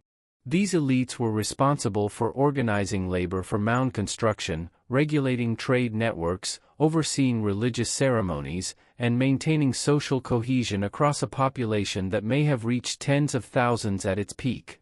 Their authority was reinforced by spiritual beliefs, as leaders were often seen as intermediaries between the human world and the cosmos, able to interpret divine will and ensure balance in both natural and social realms. Beneath the elites, skilled artisans, traders, and specialized laborers played essential roles in sustaining the city's economy and cultural life. Artisans produced pottery, copper and shell ornaments, carved stone objects, and wooden ceremonial posts, all of which were used in daily life, trade, or ritual practice. Traders facilitated the flow of goods into and out of Cahokia, connecting the city with distant regions such as the Gulf Coast, the Great Lakes, and the Appalachian foothills. Their work not only supplied essential materials but also reinforced the city's influence and prestige across the Mississippian world. Farmers and laborers, who formed the majority of the population, cultivated maize, beans, and squash, hunted and fished, and contributed to large communal projects, including the construction and maintenance of mounds, plazas, and ceremonial structures. Though their social status was lower, their labor was essential for the survival and functioning of the city, demonstrating the interdependence of all social strata. As Cahokia matured and the city's population stabilized, maintaining social order became increasingly complex. Evidence from archaeological excavations suggests that certain neighborhoods were organized around extended family groups or clans, with local leaders mediating disputes and coordinating work. Social cohesion was reinforced through ritual participation, shared labor on construction projects, and adherence to cultural norms that connected households across the urban landscape. Religious ceremonies, particularly those conducted at Monks Mound and in the plazas, played a critical role in legitimizing authority and sustaining communal identity. The seasonal cycle of planting and harvesting was intertwined with ritual life, ensuring that both agricultural and spiritual needs were met. Yet the city's complex social and political system also faced challenges, particularly in the later centuries of its existence. Environmental pressures, including soil depletion, deforestation, and flooding, may have strained agricultural productivity and forced leaders to manage scarcity and resource distribution carefully. These challenges likely increased tensions between elites and ordinary citizens, as the labor and tribute required to maintain ceremonial structures and urban infrastructure may have become more burdensome. Archaeological evidence, such as changes in burial practices, reduced mound construction, and signs of social stress, suggests that certain groups within the population may have begun to assert greater independence or migrate to surrounding regions. Conflict, both internal and external, may have been a factor as well. Defensive palisades were built or reinforced around portions of the city, indicating concerns about potential threats, either from rival communities or social unrest within Cahokia itself. Some burials also show evidence of violence or unusual ritual deposition, suggesting that the balance of power was occasionally contested. Despite these pressures, Cahokia maintained its cultural and spiritual influence for centuries, demonstrating resilience in the face of environmental and social challenges. Leadership was not static but likely adapted over time, with new elites rising and adjusting strategies to sustain authority, organize labor, and maintain the symbolic power of the mounds and plazas. Trade networks continued to bring exotic materials into the city, supporting both the economy and ceremonial life, while artisans and religious specialists preserved traditions that reinforced communal cohesion. Over time, however, the cumulative effect of environmental stress, resource management challenges, social tension, and possible external pressures gradually weakened the city's centralized power. Neighborhoods began to shrink or were abandoned, mound construction slowed, and ritual activity may have become less centralized. Ordinary citizens may have relocated to smaller communities nearby or further afield, seeking more stable living conditions. By the late 13th and early 14th centuries, the population of Cahokia had significantly declined, and the once thriving city no longer functioned as a major urban center. Leadership structures persisted for some time, but the scale and authority of the elite were diminished, and the social networks that had once supported monumental construction and ceremonial life were increasingly fragmented. In the end, Cahokia's decline was gradual rather than sudden, reflecting the interplay of environmental, social, and political factors. The city was eventually abandoned as a large urban settlement, yet its cultural, religious, and artistic legacy continued to influence communities across the Mississippi Valley. In the next part of this series, we will examine the post-abandonment legacy of Cahokia, exploring how its mounds, artifacts, and traditions continued to shape the cultural memory and identity of indigenous peoples for centuries after the city itself ceased to function as a living urban center. The post-abandonment legacy of Cahokia, examining how the city's monumental architecture, artifacts, and cultural traditions continued to influence indigenous peoples and the broader Mississippian world long after the population dispersed. Even after the great plazas fell silent and neighborhoods were abandoned, the enormous earthen mounds remained as enduring symbols of a once thriving urban society. These mounds, particularly Monks Mound with its imposing size and central location, continued to dominate the landscape, serving as physical reminders of the city's past achievements and the social and spiritual systems that had once governed daily life. Later indigenous communities in the region encountered these mounds and recognized their significance, incorporating them into their own cultural narratives and spiritual practices. Oral histories, legends, and traditional stories among Native American groups often reference ancient mound-building peoples, suggesting that the memory of Cahokia persisted in cultural consciousness even centuries after the city itself was abandoned. While specific historical details may have faded over time, the mounds maintained a powerful presence in the landscape, inspiring reverence, curiosity, and sometimes fear. Archaeological evidence indicates that these later communities occasionally used the Cahokia site for ceremonial purposes, perhaps visiting for rituals, gatherings, or symbolic acts that connected them to the legacy of the original inhabitants. The artifacts left behind in the city, including pottery, copper and shell ornaments, stone tools, and effigy figures, also contributed to its enduring influence. These objects were sometimes incorporated into new ceremonial contexts, collected as heirlooms, or studied and emulated by artisans in surrounding regions. The distinctive artistic styles, symbolic motifs, and technical innovations developed in Cahokia persisted in neighboring Mississippian communities, reinforcing the city's role as a cultural and spiritual touchstone even after it ceased to function as a living urban center. Trade networks that had been so crucial during Cahokia's peak likely facilitated the spread of these traditions. Objects, materials, and ideas originating from Cahokia continued to circulate across the Mississippi Valley, influencing settlements far beyond the city's immediate vicinity. pottery designs, ritual practices, and mound building techniques were adopted and adapted by communities across the region, ensuring that Cahokia's innovations remained part of a shared Mississippian cultural framework. The symbolic language of Cahokia's art, including the imagery of birds, serpents, and cosmological motifs, persisted as well, providing a link between the city's spiritual worldview and the religious life of descendant communities. The physical landscape itself preserved Cahokia's memory. The careful planning of mounds, plazas, and ceremonial spaces reflected cosmological beliefs that had structured the city's urban design, and these features continued to influence settlement patterns and ritual behavior in the region. Even when the city was no longer inhabited as a major population center, the alignment of structures, observation of celestial events, and use of symbolic spaces remained meaningful to later generations. European explorers and settlers who arrived centuries later were struck by the presence of these massive earthworks. Although early observers often misunderstood their origin and purpose, the mounds drew attention to the sophistication of pre-Columbian societies in North America.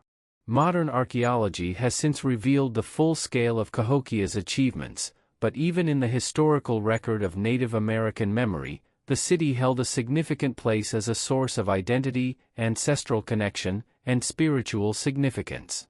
The knowledge, skills, and traditions developed in Cahokia were transmitted in other ways as well. Agricultural techniques, craft specialization, and social organization that had supported urban life in the city continued to inform communities across the region. Knowledge of seasonal cycles, astronomical observation, and ritual practice persisted, helping to maintain cultural cohesion and continuity even as populations relocated or reorganized. In this sense, Cahokia's influence extended far beyond its physical boundaries, shaping the development of the broader Mississippian world and leaving a lasting imprint on the cultural landscape of North America. Today, the site of Cahokia remains one of the most important archaeological and cultural landmarks in the United States.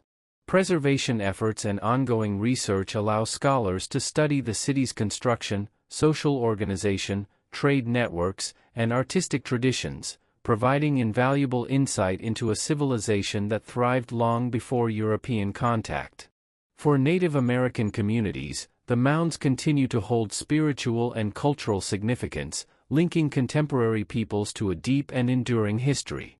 Cahokia's story, from its rise to its decline and through its post-abandonment legacy, illustrates the resilience, ingenuity, and creativity of its inhabitants. Their ability to shape the landscape, organize complex societies, and maintain cultural and spiritual systems has left a legacy that continues to inspire and educate.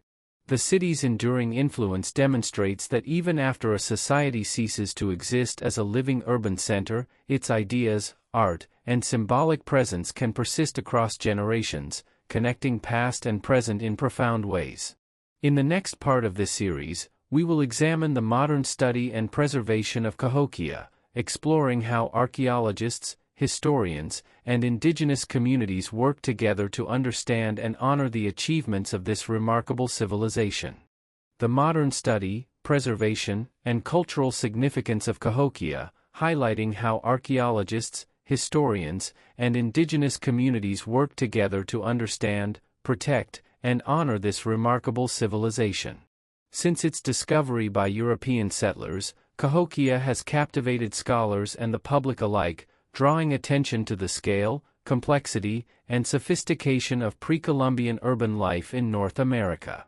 The enormous mounds, plazas, and ceremonial spaces remained visible on the Illinois landscape for centuries, but it was not until systematic archaeological investigations began in the 20th century that researchers fully appreciated the city's size, population, and influence.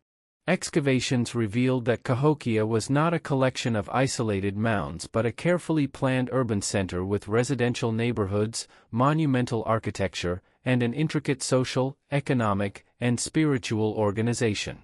Archaeologists employed a wide range of methods to study the site, including mapping the mounds, excavating houses and burials, analyzing artifacts, and studying environmental data to reconstruct ancient landscapes.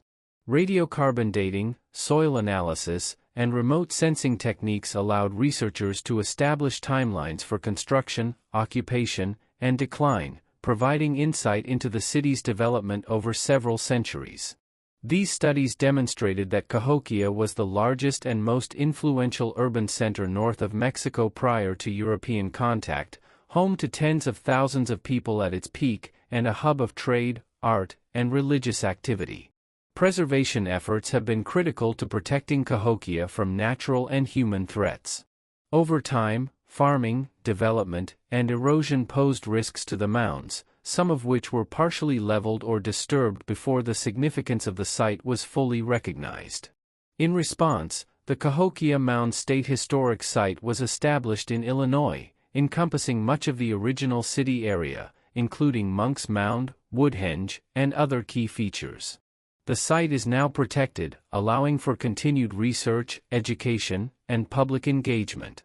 Modern preservation combines traditional archaeological techniques with innovative technology, such as LiDAR scanning, drone imaging, and 3D modeling, which help researchers document the mounds, detect previously unrecognized features, and study the spatial organization of the city without extensive excavation. These tools also allow scholars to visualize Cahokia in its historical context, offering insight into how the city functioned as a dynamic urban center and how its population interacted with the surrounding environment. Public education and engagement are central to the preservation of Cahokia. Visitors to the site can walk the trails around the mounds, explore interpretive centers, and learn about the city's history, culture, and significance through exhibitions and programs. By connecting the public to the achievements of Cahokia's inhabitants, these efforts foster appreciation for indigenous history and encourage broader recognition of pre-Columbian civilizations in North America. Importantly, modern scholarship increasingly involves collaboration with Native American communities, whose cultural heritage is deeply connected to Cahokia. Indigenous voices provide invaluable perspectives on the spiritual and cultural significance of the mounds, ensuring that preservation and interpretation respect traditional knowledge, beliefs, and practices. Tribal representatives have participated in planning, research, and ceremonial events at the site, helping bridge the gap between academic study and living cultural traditions. This collaborative approach emphasizes that Cahokia is not just an archaeological site but a place of ongoing cultural importance, linking past and present in meaningful ways. Research at Cahokia continues to evolve, revealing new insights into the city's social organization, trade networks, artistic achievements, and environmental adaptation. Studies of artifacts, burial patterns, and neighborhood layouts provide evidence of how people lived, worked, and participated in ceremonial life. Environmental research, including pollen and soil analysis, sheds light on how the inhabitants managed agriculture, coped with climate variability, and adapted to changes in their landscape. These discoveries allow historians and archaeologists to understand not only the rise and decline of Cahokia but also the ingenuity, resilience, and cultural sophistication of its people. The preservation of Cahokia also contributes to broader conversations about urbanism, sustainability, and human-environment interaction.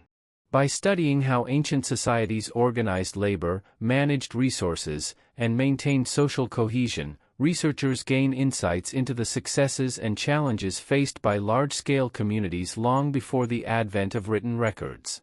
Cahokia's monumental architecture, trade networks, and artistic traditions illustrate the complexity of human societies and challenge assumptions about the capabilities of pre-Columbian North American cultures.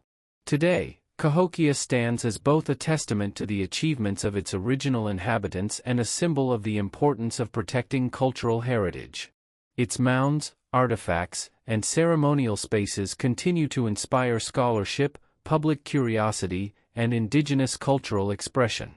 The site demonstrates how collaboration between archaeologists, historians, preservationists, and native communities can honor the past while ensuring that the lessons, achievements, and legacy of Cahokia remain accessible for future generations.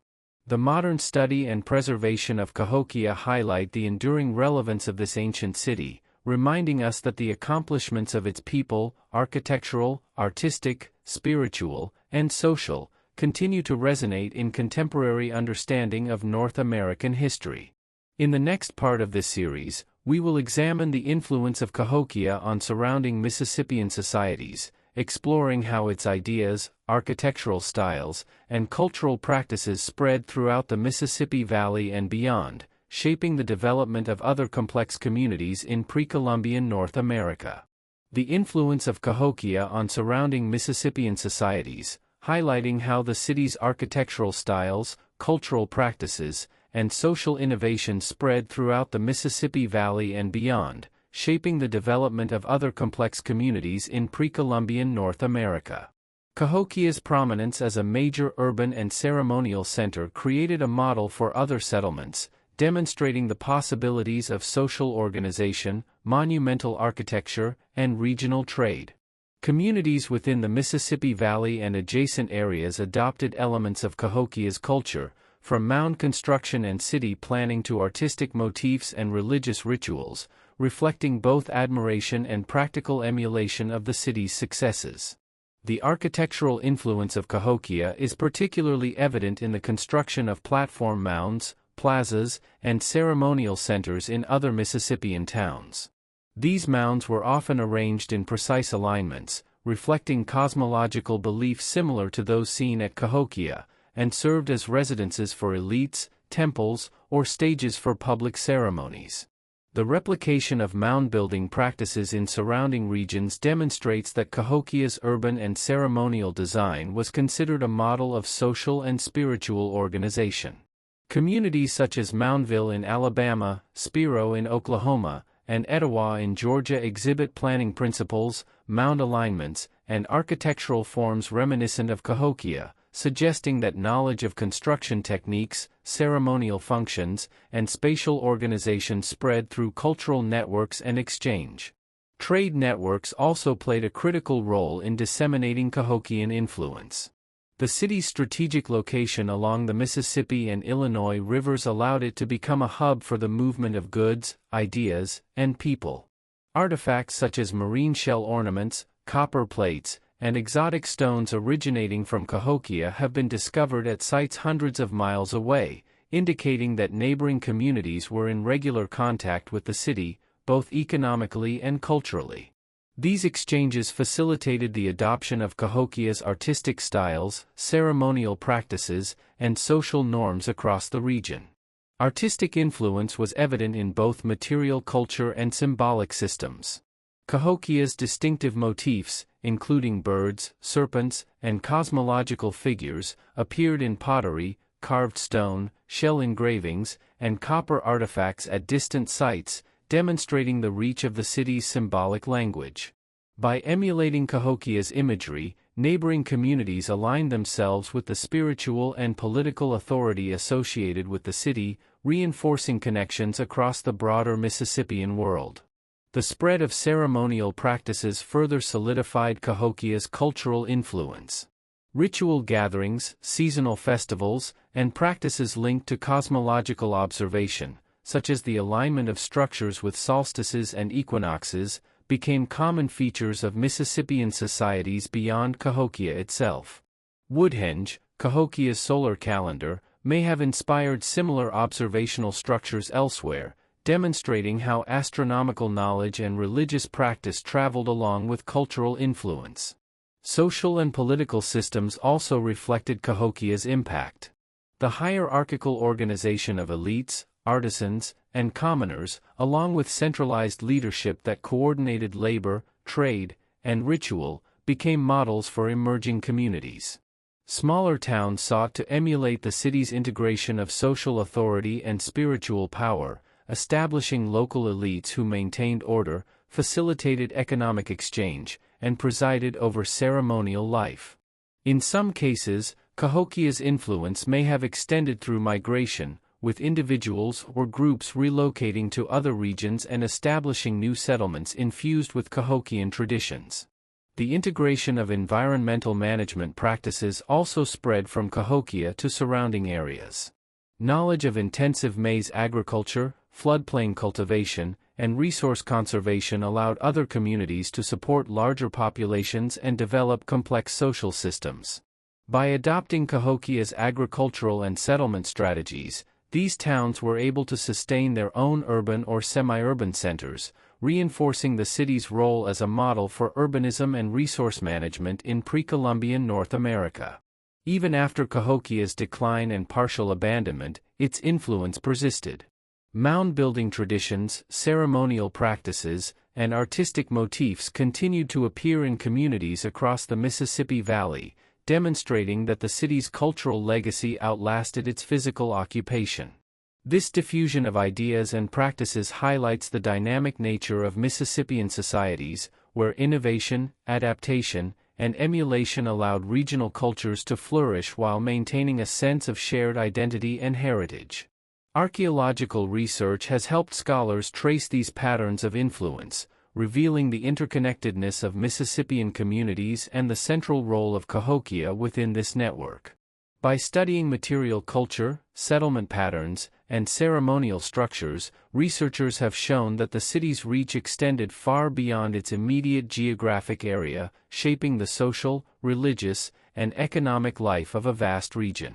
Cahokia's impact on surrounding societies underscores its significance not only as a major urban center but also as a cultural and ideological force.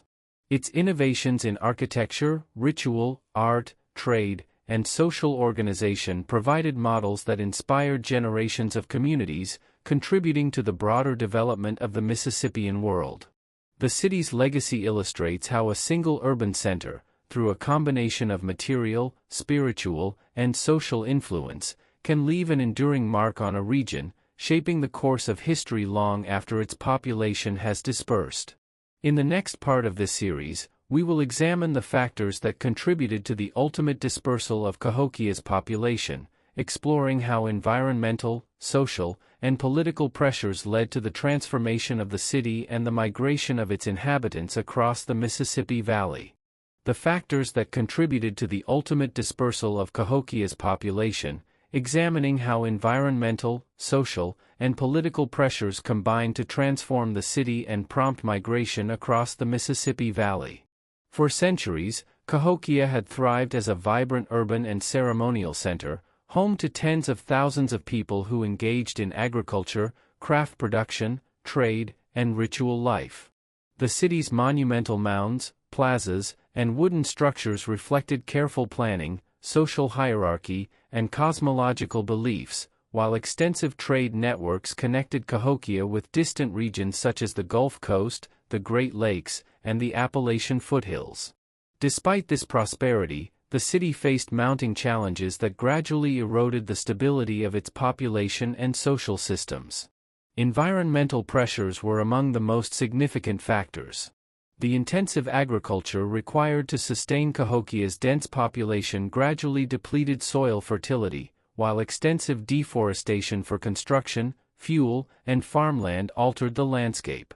These changes likely contributed to erosion, reduced water retention, and shifting patterns of local wildlife, making subsistence more difficult over time.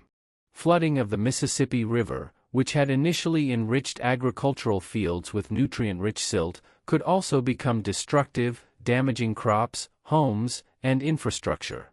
Droughts and other climatic fluctuations further stressed food production, forcing leaders and communities to adapt to uncertain environmental conditions while trying to maintain social cohesion and ritual obligations. Social and political pressures compounded these environmental challenges. Cahokia's hierarchical structure placed considerable demands on commoners, who were responsible for farming, labor on mound construction, craft production, and participation in ceremonial life. As resources became strained, these demands may have become more burdensome, potentially generating tension between elites and the wider population.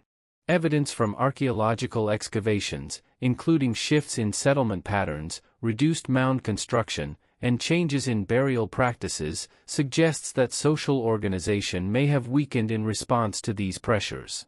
Some neighborhoods were abandoned, indicating that portions of the population sought more sustainable or safer living conditions in surrounding areas. Internal conflict and competition may have played a role as well. Defensive palisades and evidence of violent deaths in some burials suggest that disputes over resources, leadership, or access to ceremonial power could have contributed to instability. The combination of environmental stress, social strain, and potential conflict would have made centralized control increasingly difficult, reducing the ability of elite leaders to maintain authority over a large urban population. Economic factors also influenced population dispersal. Cahokia's prosperity had depended on complex trade networks, connecting the city to sources of copper, marine shells, exotic stone, and other high-value goods.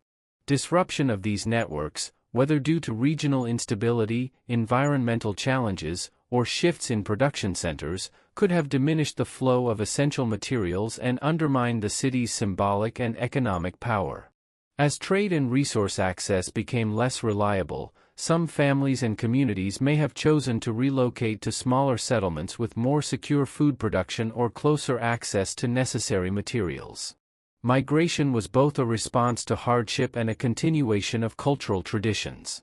Populations moved to surrounding areas in the Mississippi Valley, establishing new towns and adopting elements of Cahokia's urban, ceremonial, and artistic practices. These dispersals helped spread Cahokia's influence even as the central city declined, ensuring that its cultural, spiritual, and architectural innovations persisted in smaller communities. Archaeological evidence suggests that some former residents may have relocated to regions such as the American Bottom floodplain, central Illinois, Missouri, and beyond, taking knowledge of agriculture, craft, and ritual with them. Despite the decline and dispersal, Cahokia did not disappear entirely from cultural memory. The mounds remained as enduring symbols, inspiring reverence and later ceremonial use by indigenous communities.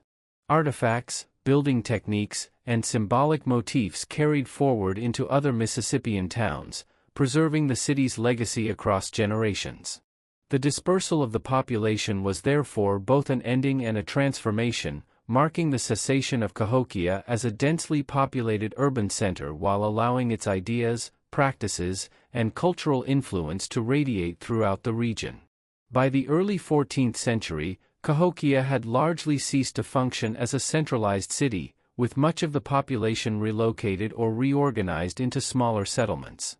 Mound construction slowed and eventually stopped, ceremonial activity became less centralized, and social hierarchies were restructured or diminished. Environmental pressures, labor demands, social tension, and economic disruption all contributed to this transformation, illustrating the complex interplay of factors that can shape the life cycle of a large urban society. The dispersal of Cahokia's inhabitants demonstrates the resilience and adaptability of these communities. Even as the central city declined, people retained their cultural knowledge, religious practices, and artistic traditions, which they integrated into new settlements. In this way, Cahokia's influence continued to shape the Mississippi Valley long after the city's population had moved, leaving a lasting imprint on the region's social, cultural, and spiritual landscape. In the next part of this series, we will examine the lasting legacy of Cahokia's dispersed communities, exploring how their traditions, innovations, and cultural memory influenced subsequent Mississippian societies and the broader history of indigenous North America. The lasting legacy of Cahokia's dispersed communities, examining how their traditions, innovations, and cultural memory continued to shape subsequent Mississippian societies and the broader history of indigenous North America.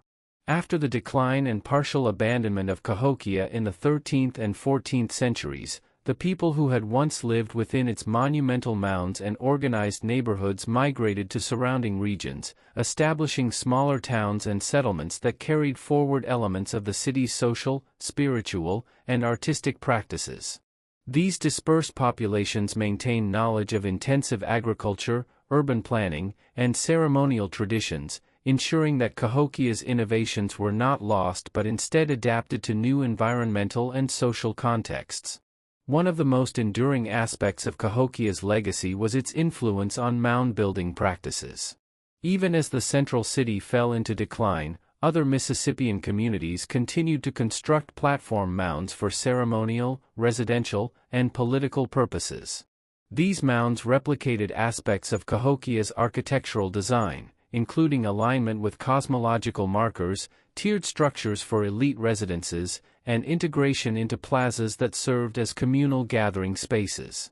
By emulating these features, dispersed communities reinforced social hierarchies, expressed spiritual beliefs, and maintained cultural continuity, demonstrating that Cahokia's urban and ceremonial innovations had become a model for regional development. Artistic and symbolic traditions also spread through the descendants of Cahokia's inhabitants. Motifs such as birds, serpents, raptors, and other cosmologically significant figures appeared in pottery, shell ornaments, copper artifacts, and carved stone across the Mississippi Valley. These designs were not purely decorative, they carried spiritual and social meaning, reflecting beliefs in cosmology, ancestry, and the relationship between humans and the natural world. Artisans in dispersed communities preserved these styles while adapting them to local materials and contexts, creating a regional continuity that linked multiple settlements to Cahokia's cultural influence. Agricultural knowledge was another critical component of Cahokia's legacy. Dispersed populations brought expertise in maize cultivation, bean and squash rotation, and floodplain management to their new settlements, enabling communities to sustain larger populations and develop complex social structures. Techniques for controlling soil fertility, managing water, and organizing labor for planting and harvesting were passed from generation to generation, illustrating the practical and cultural value of Cahokia's innovations in resource management. Ritual and ceremonial practices persisted as well, connecting dispersed populations to the spiritual systems developed in Cahokia. Seasonal festivals, observations of solstices and equinoxes, and participation in rites of passage maintained communal cohesion and reinforced social hierarchies, even in smaller towns. Woodhenge-inspired structures, plazas for gatherings, and the use of sacred spaces reflected the continuation of Cahokia's cosmological and ritual knowledge, showing that spiritual traditions remained central to community identity despite geographic dispersal. Trade networks, which had been a hallmark of Cahokia's prominence, continued to function through dispersed communities, facilitating the exchange of materials, ideas, and cultural practices. Marine shells, copper, exotic stones, and crafted goods moved between settlements, sustaining economic and symbolic connections across the region.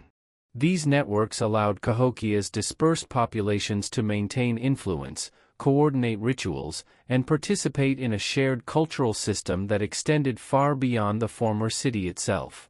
The memory of Cahokia remained embedded in the landscape and cultural consciousness. Even centuries after the city's decline, the mounds and plazas stood as physical markers of a sophisticated civilization, inspiring reverence and serving as sites for ritual activity among later indigenous communities. Oral histories, legends, and traditional knowledge preserved memories of the city and its significance, linking subsequent generations to their ancestral heritage. This cultural continuity demonstrates the enduring impact of Cahokia's social, spiritual, and artistic achievements. The influence of Cahokia's dispersed communities can also be seen in the development of regional political organization. Smaller towns and settlements often adopted hierarchical structures, with local elites coordinating labor, trade, and ceremonial activity. These social arrangements reflected the models established in Cahokia, demonstrating how dispersed populations contributed to the continuation and adaptation of urban and political innovations across the Mississippi Valley. Even as communities adapted to new environments and local conditions, they carried forward principles of social integration, ritual centrality, and cultural expression that had been central to life in Cahokia. Archaeological evidence of settlements, burial practices, artifacts, and ceremonial sites illustrates the ways in which Cahokia's legacy shaped the trajectory of Mississippian societies for centuries. From material culture to social organization and spiritual life, the dispersed populations ensured that the city's influence persisted long after its central core ceased to function as a major urban center. Cahokia's legacy is not only historical but also cultural and educational, providing insight into the achievements of pre-Columbian North American societies and inspiring contemporary appreciation for indigenous innovation, resilience, and creativity. The city's dispersed communities demonstrate that even in the face of environmental challenges, social change, and urban decline, cultural memory, technological knowledge, and spiritual traditions can endure, evolve, and continue to influence generations. In the next part of this series, we will explore the connections between Cahokia and later indigenous civilizations, examining how its traditions, urban planning, and ceremonial practices influenced the development of complex societies in the centuries following its decline, highlighting the long-term impact of this extraordinary city on North American history. The connections between Cahokia and later indigenous civilizations, examining how its traditions, urban planning, and ceremonial practices influenced the development of complex societies in the centuries following its decline, highlighting the enduring impact of this extraordinary city on North American history. Although Cahokia was largely abandoned by the 14th century, its cultural, spiritual, and architectural innovations continued to resonate across the Mississippi Valley and beyond, serving as a model for emerging Mississippian communities. The knowledge and practices of Cahokia's dispersed populations provided a foundation for later societies to build upon, influencing city layouts, mound construction, trade networks, and ritual observances. One of the most significant legacies of Cahokia was its urban planning and monumental architecture. The city's central plazas, tiered platform mounds, and ceremonial spaces became prototypes for later settlements. Communities such as Moundville in present-day Alabama, Etowah in Georgia, and Spiro in Oklahoma replicated the use of central plazas surrounded by mounds for elite residences and ritual activity, reflecting the integration of social hierarchy, religious authority, and communal life that had characterized Cahokia. The spatial organization of these sites, with carefully aligned mounds and avenues, suggests that the symbolic and cosmological principles employed in Cahokia were transmitted through regional networks, continuing to influence the planning and orientation of Mississippian towns for centuries. Cahokia's artistic and symbolic traditions also left a profound mark on subsequent civilizations. Motifs that had been prominent in the city, including depictions of raptors, serpents, human figures in ceremonial attire, and cosmologically significant symbols, appear across later Mississippian material culture. Pottery, shell ornaments, copper plates, stone carvings, and ceremonial regalia reflect a continuity of artistic expression and symbolic communication, illustrating how ideas and spiritual concepts were preserved, adapted, and propagated by new generations. By incorporating these designs into local contexts, communities reinforced their connections to a shared cultural and religious heritage, even as they developed distinct identities. Trade and exchange networks established or strengthened during Cahokia's prominence continued to facilitate cultural influence. Dispersed populations maintained routes connecting river valleys, floodplains, and upland regions, ensuring the circulation of goods such as marine shells, copper, exotic stone, and crafted objects. These exchanges not only supplied valuable materials but also reinforced social and ceremonial ties, allowing ideas, rituals, and artistic styles to spread across a wide geographic area. Through these networks, the influence of Cahokia persisted, shaping the development of emerging urban centers and reinforcing the Mississippian cultural tradition. Agriculture, another cornerstone of Cahokia's innovation, continued to inform the practices of later societies. Intensive maize cultivation, crop rotation with beans and squash, and floodplain management techniques provided the foundation for sustaining large populations in other settlements. Knowledge of these methods, combined with labor organization and resource management strategies, allowed communities to develop their own urban centers and maintain complex social hierarchies. The ability to produce surplus food facilitated specialization in craft production, trade, and ceremonial life, mirroring the economic and social organization that had characterized Cahokia at its height. Ritual and spiritual practices that had structured life in Cahokia also influenced subsequent indigenous societies. Ceremonial gatherings, seasonal festivals, and rites of passage continued to be organized around central plazas, mounds, and sacred spaces, demonstrating a continuity of cosmological understanding and communal participation. Observations of celestial events, alignment of structures with solstices and equinoxes, and the use of symbolic imagery in ceremonial contexts reflect the persistence of Cahokia's cosmological principles in shaping religious and social life. This spiritual legacy reinforced social cohesion, legitimized leadership, and maintained cultural identity across generations and regions. Political organization in later Mississippian communities also bore the imprint of Cahokia. The hierarchical structure of elites, artisans, and commoners, along with centralized decision-making, labor coordination, and ritual authority, provided a model for governance and social integration. While communities adapted these principles to local conditions, the underlying emphasis on the integration of social, economic, and spiritual power mirrored the strategies employed in Cahokia. In this way, the city's legacy extended beyond material culture and architecture to influence the organization of society itself. Archaeological and ethnographic evidence underscores the long-term impact of Cahokia's innovations. From the persistence of mound building and ceremonial practices to the spread of artistic styles and agricultural knowledge, the city's influence continued to shape indigenous North America well into the post-contact period. Even as European colonization altered the continent's cultural landscape, the foundational contributions of Cahokia's urban and cultural achievements remained embedded in the social memory, material culture, and spiritual traditions of descendant communities.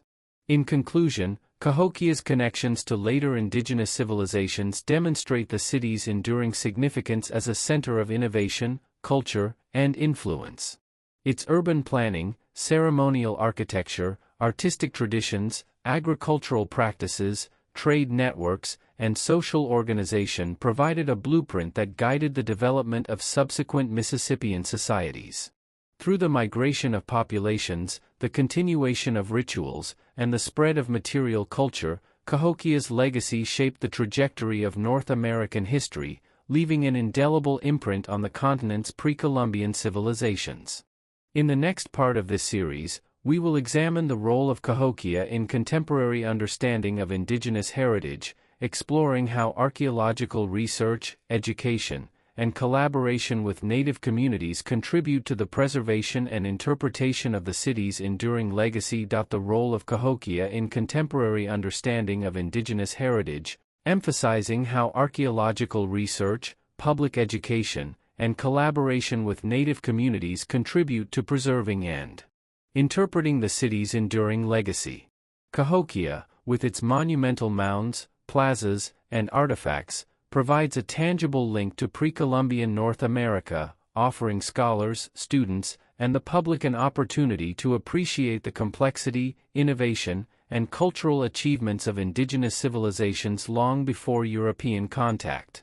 Modern archaeological work at the Cahokia Mounds State Historic Site has revealed the scale and sophistication of the city, demonstrating that it was not merely a collection of mounds but a planned urban center with tens of thousands of inhabitants, intricate social hierarchies, complex trade networks, and deeply rooted spiritual practices. Excavations, mapping projects, soil and pollen analyses, and artifact studies continue to illuminate how Cahokia functioned as a center of political, economic, and ceremonial activity. These investigations reveal details about residential neighborhoods, craft production, agricultural techniques, ceremonial spaces, and elite burials, providing insight into the daily lives, social organization, and belief systems of the city's inhabitants. Researchers have utilized advanced technologies, including LiDAR scanning, 3D modeling, and remote sensing, to document previously undetected features and to reconstruct the city's layout and infrastructure. Such technologies allow scholars to visualize Cahokia in its historical context, offering a more complete understanding of how urban planning, labor organization, and ceremonial design reflected both social and cosmological principles. Public education is a key component of contemporary engagement with Cahokia. The state historic site includes interpretive trails, visitor centers, museum exhibits, and educational programs that convey the significance of the mounds, artifacts, and cultural traditions to a broad audience. Visitors can walk among the enormous earthen structures, imagine the bustling plazas, and learn about the agricultural, artistic, and spiritual achievements of the city's residents.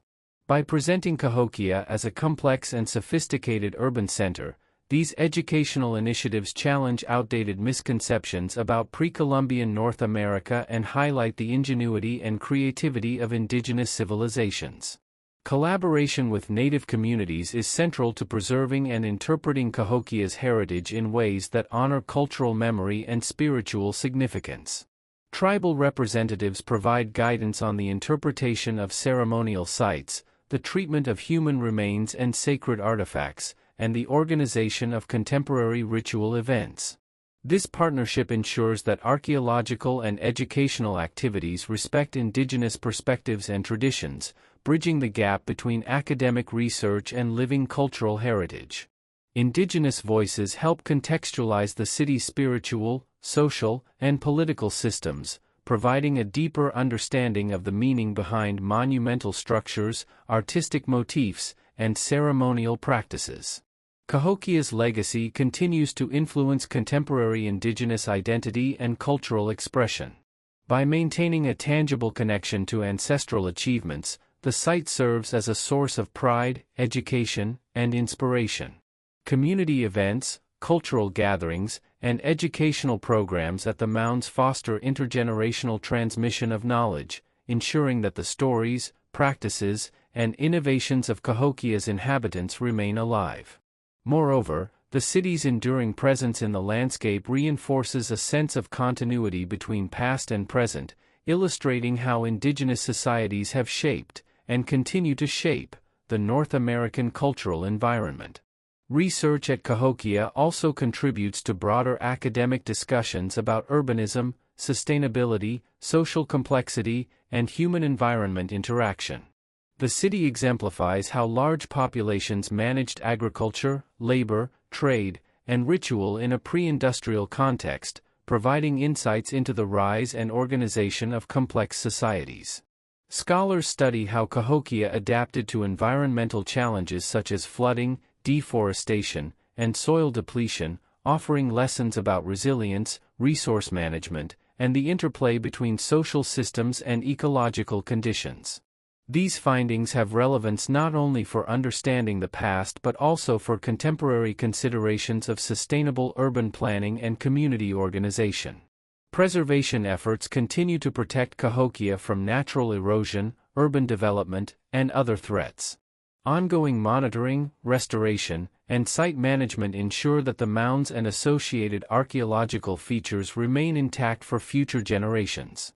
By maintaining the physical integrity of the site, scholars, indigenous communities, and the public can continue to engage with Cahokia's history in meaningful ways, fostering appreciation and respect for the accomplishments of its inhabitants. The city's role in education, cultural preservation, and research highlights the importance of collaborative approaches that integrate scientific inquiry with indigenous knowledge and community participation. This synergy ensures that Cahokia is not treated merely as an archaeological site but as a living testament to human ingenuity, social organization, and spiritual practice. In conclusion, Cahokia serves as a vital link between past and present, connecting contemporary audiences to the achievements, innovations, and cultural memory of pre-Columbian indigenous societies. Through research, preservation, education, and collaboration with native communities, the city's legacy is kept alive, providing insights into the complexity of early urban life in North America and inspiring ongoing appreciation for the resilience, creativity, and ingenuity of indigenous peoples.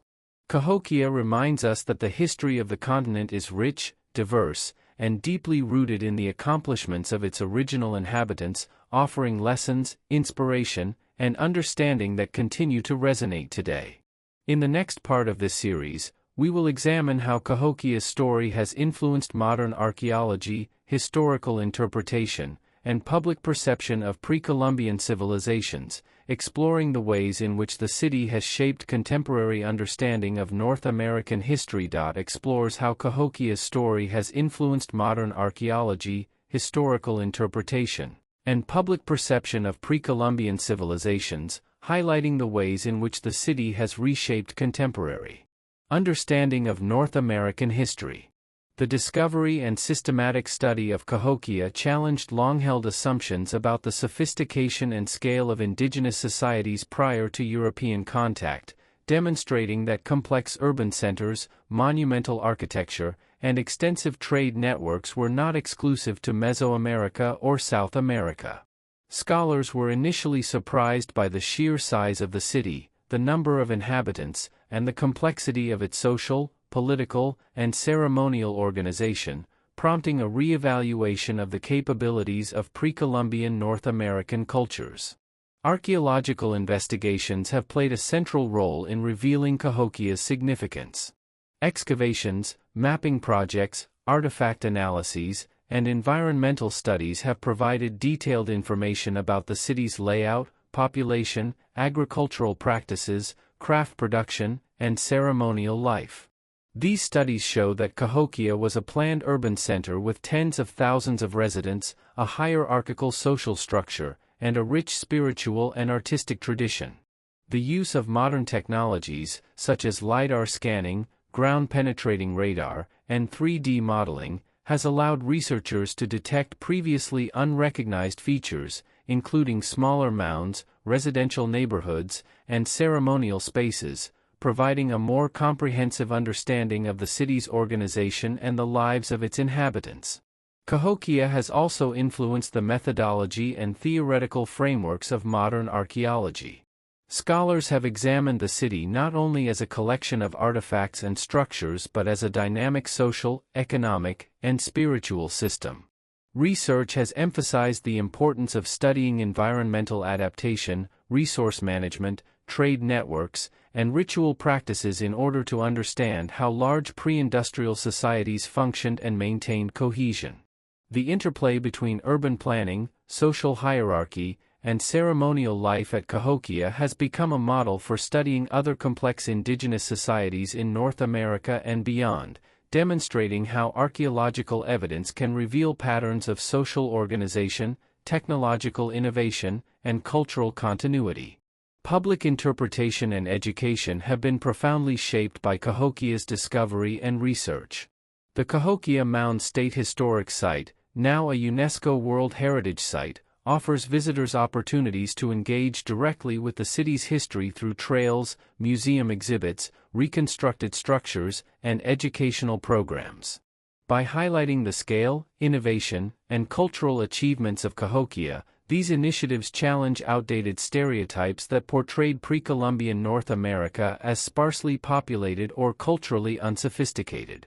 Visitors can experience the physical presence of the mounds, imagine the ceremonial plazas, and appreciate the agricultural, artistic, and spiritual accomplishments of the city's inhabitants, fostering a broader recognition of indigenous history and heritage.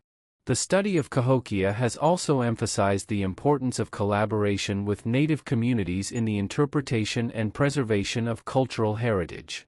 Tribal representatives provide critical guidance on the treatment of sacred sites, human remains, and artifacts, ensuring that archaeological research is conducted in a manner that respects spiritual and cultural values. This partnership enriches historical interpretation, bringing indigenous perspectives and oral traditions into scholarly and public narratives. By integrating native knowledge with scientific research, the understanding of Cahokia becomes more holistic, reflecting both material evidence and the enduring cultural memory of its descendants. Cahokia's influence extends beyond academia and heritage management into broader discussions about cultural identity, historical narrative, and the recognition of indigenous achievements. The city demonstrates that North America was home to sophisticated urban centers long before European colonization, highlighting the ingenuity, resilience, and creativity of its inhabitants. By incorporating Cahokia into educational curricula, museum exhibits, and public discourse, historians, educators, and community leaders have helped reshape perceptions of pre-Columbian history, encouraging appreciation for the complexity and diversity of indigenous societies. Moreover, Cahokia has contributed to contemporary discussions about sustainability, urban planning, and human-environment interaction. The city's intensive agriculture, labor organization, and adaptation to environmental challenges offer lessons about resource management, social coordination, and resilience in the face of ecological pressures. By studying how Cahokia's inhabitants balanced urban growth, agricultural production, and ceremonial life, researchers gain insights into the strategies employed by large pre-industrial societies to maintain both social and environmental stability. Archaeology at Cahokia continues to uncover new dimensions of the city's significance, from previously unrecognized satellite settlements and minor mounds to refined understanding of trade, craft specialization, and social stratification. These discoveries highlight the ongoing relevance of Cahokia to modern scholarship and public education, demonstrating that the city remains a vital source of insight into pre-Columbian North America. In conclusion, Cahokia has profoundly shaped modern archaeology, historical interpretation, and public perception of indigenous civilizations. Through meticulous research, innovative technology, collaboration with native communities, and public engagement, the city's story has illuminated the complexity, scale, and cultural achievements of pre-Columbian North America. Its monumental architecture, urban planning, social organization, trade networks, and spiritual practices continue to inspire scholarship, education, and appreciation, ensuring that Cahokia remains central to understanding the history, heritage, and enduring influence of indigenous societies. In the next part of this series, we will explore how Cahokia has informed contemporary cultural identity and community heritage initiatives, demonstrating the city's relevance to indigenous communities, educators, and the broader public in the present day. Explores how Cahokia has informed contemporary cultural identity and community heritage initiatives, highlighting the ways in which the city continues to influence indigenous communities, educators, historians, and the broader public in the present day. Even centuries after its decline, Cahokia remains a powerful symbol of pre-Columbian achievement, offering tangible evidence of complex urban life, social organization, and spiritual practice in North America long before European contact. The monumental mounds, plazas, and ceremonial spaces that survive on the landscape provide a visible and enduring connection to the past, enabling indigenous communities to maintain and strengthen cultural memory, spiritual traditions, and ancestral identity. Modern heritage initiatives at Cahokia prioritize the integration of indigenous perspectives into the study, preservation, and interpretation of the site. Tribal representatives and cultural experts participate in planning, research, educational programming, and ceremonial events, ensuring that activities honor traditional knowledge and values. This collaborative approach not only enriches archaeological and historical understanding but also empowers indigenous communities to reclaim and share their heritage on their own terms. Such initiatives highlight the importance of linking contemporary cultural identity to ancestral achievements, emphasizing continuity across generations and fostering pride in indigenous history. Education and public outreach play a central role in Cahokia's contemporary significance. The Cahokia Mounds State Historic Site, a UNESCO World Heritage Site, offers visitors immersive experiences that convey the scale, complexity, and cultural importance of the city. Interpretive trails, reconstructed structures, exhibits, and educational programs help audiences understand the urban planning, social hierarchy, agricultural practices, artistic traditions, and spiritual beliefs that defined Cahokia at its peak. By contextualizing the mounds within broader Mississippian society and indigenous heritage, these programs challenge misconceptions about pre-Columbian North America and foster appreciation for the ingenuity, creativity, and resilience of its inhabitants. Contemporary cultural initiatives also emphasize the preservation and interpretation of artifacts, including pottery, copper and shell ornaments, carved stone objects, and ceremonial regalia. These materials are not merely archaeological curiosities, they represent the artistic skill, symbolic expression, and social organization of Cahokia's people. Exhibits and educational programs contextualize these objects within the lives of the city's inhabitants, demonstrating how craft production, trade, and ritual were interconnected in sustaining both daily life and ceremonial practices. By presenting artifacts in ways that respect their spiritual and cultural significance, heritage initiatives reinforce connections between past and present, deepening public understanding and appreciation of indigenous traditions. Community engagement is another vital component of Cahokia's modern relevance. Programs designed in partnership with indigenous groups include workshops, cultural festivals, and ceremonies that honor ancestral practices while providing opportunities for intergenerational learning. These events allow participants to engage with traditional crafts, agricultural techniques, storytelling, and ritual observance, fostering a sense of continuity and cultural resilience. For Native communities, such engagement strengthens identity, preserves cultural knowledge, and affirms the ongoing significance of Cahokia as a center of spiritual and historical memory. Cahokia also contributes to contemporary discussions about social organization, urban planning, and environmental stewardship. Scholars and community leaders examine how the city's residents managed large populations, coordinated labor for mound construction, maintained agricultural productivity, and adapted to environmental changes. These insights inform modern perspectives on sustainability, resilience, and community organization, demonstrating that lessons from pre-Columbian urban centers remain relevant for addressing contemporary challenges. The city's enduring presence in the landscape and cultural imagination also shapes broader public perception of North American history. By highlighting Cahokia's scale, complexity, and influence, heritage initiatives challenge narratives that have historically minimized indigenous achievement, emphasizing instead the sophistication, ingenuity, and creativity of native civilizations.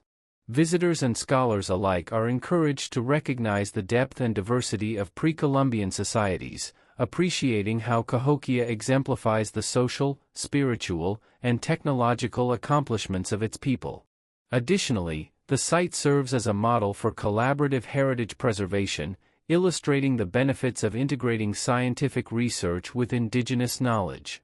Archaeologists, historians, and tribal representatives work together to document the mounds, interpret artifacts, and protect sacred spaces, ensuring that preservation efforts are respectful, comprehensive, and culturally informed.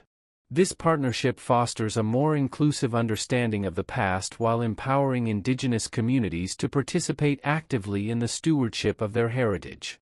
In conclusion, Cahokia's contemporary significance lies in its role as a bridge between past and present, linking ancestral achievements to modern cultural identity, education, and community heritage initiatives.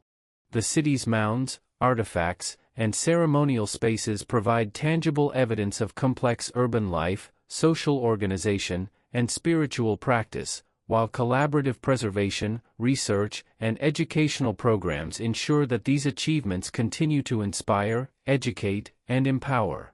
By engaging indigenous communities, fostering public understanding, and promoting cultural continuity, Cahokia remains a living testament to the ingenuity, resilience, and creativity of its inhabitants.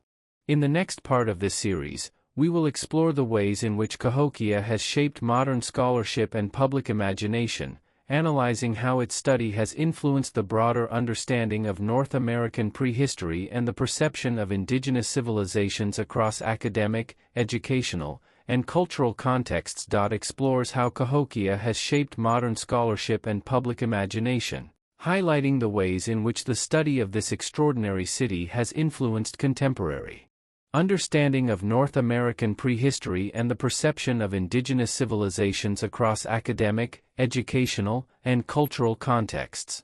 Cahokia's discovery and systematic investigation revealed a level of urban complexity, social organization, and ceremonial sophistication previously unrecognized in pre-Columbian North America, challenging long-standing assumptions that advanced cities and monumental architecture were exclusive to Mesoamerica or South America.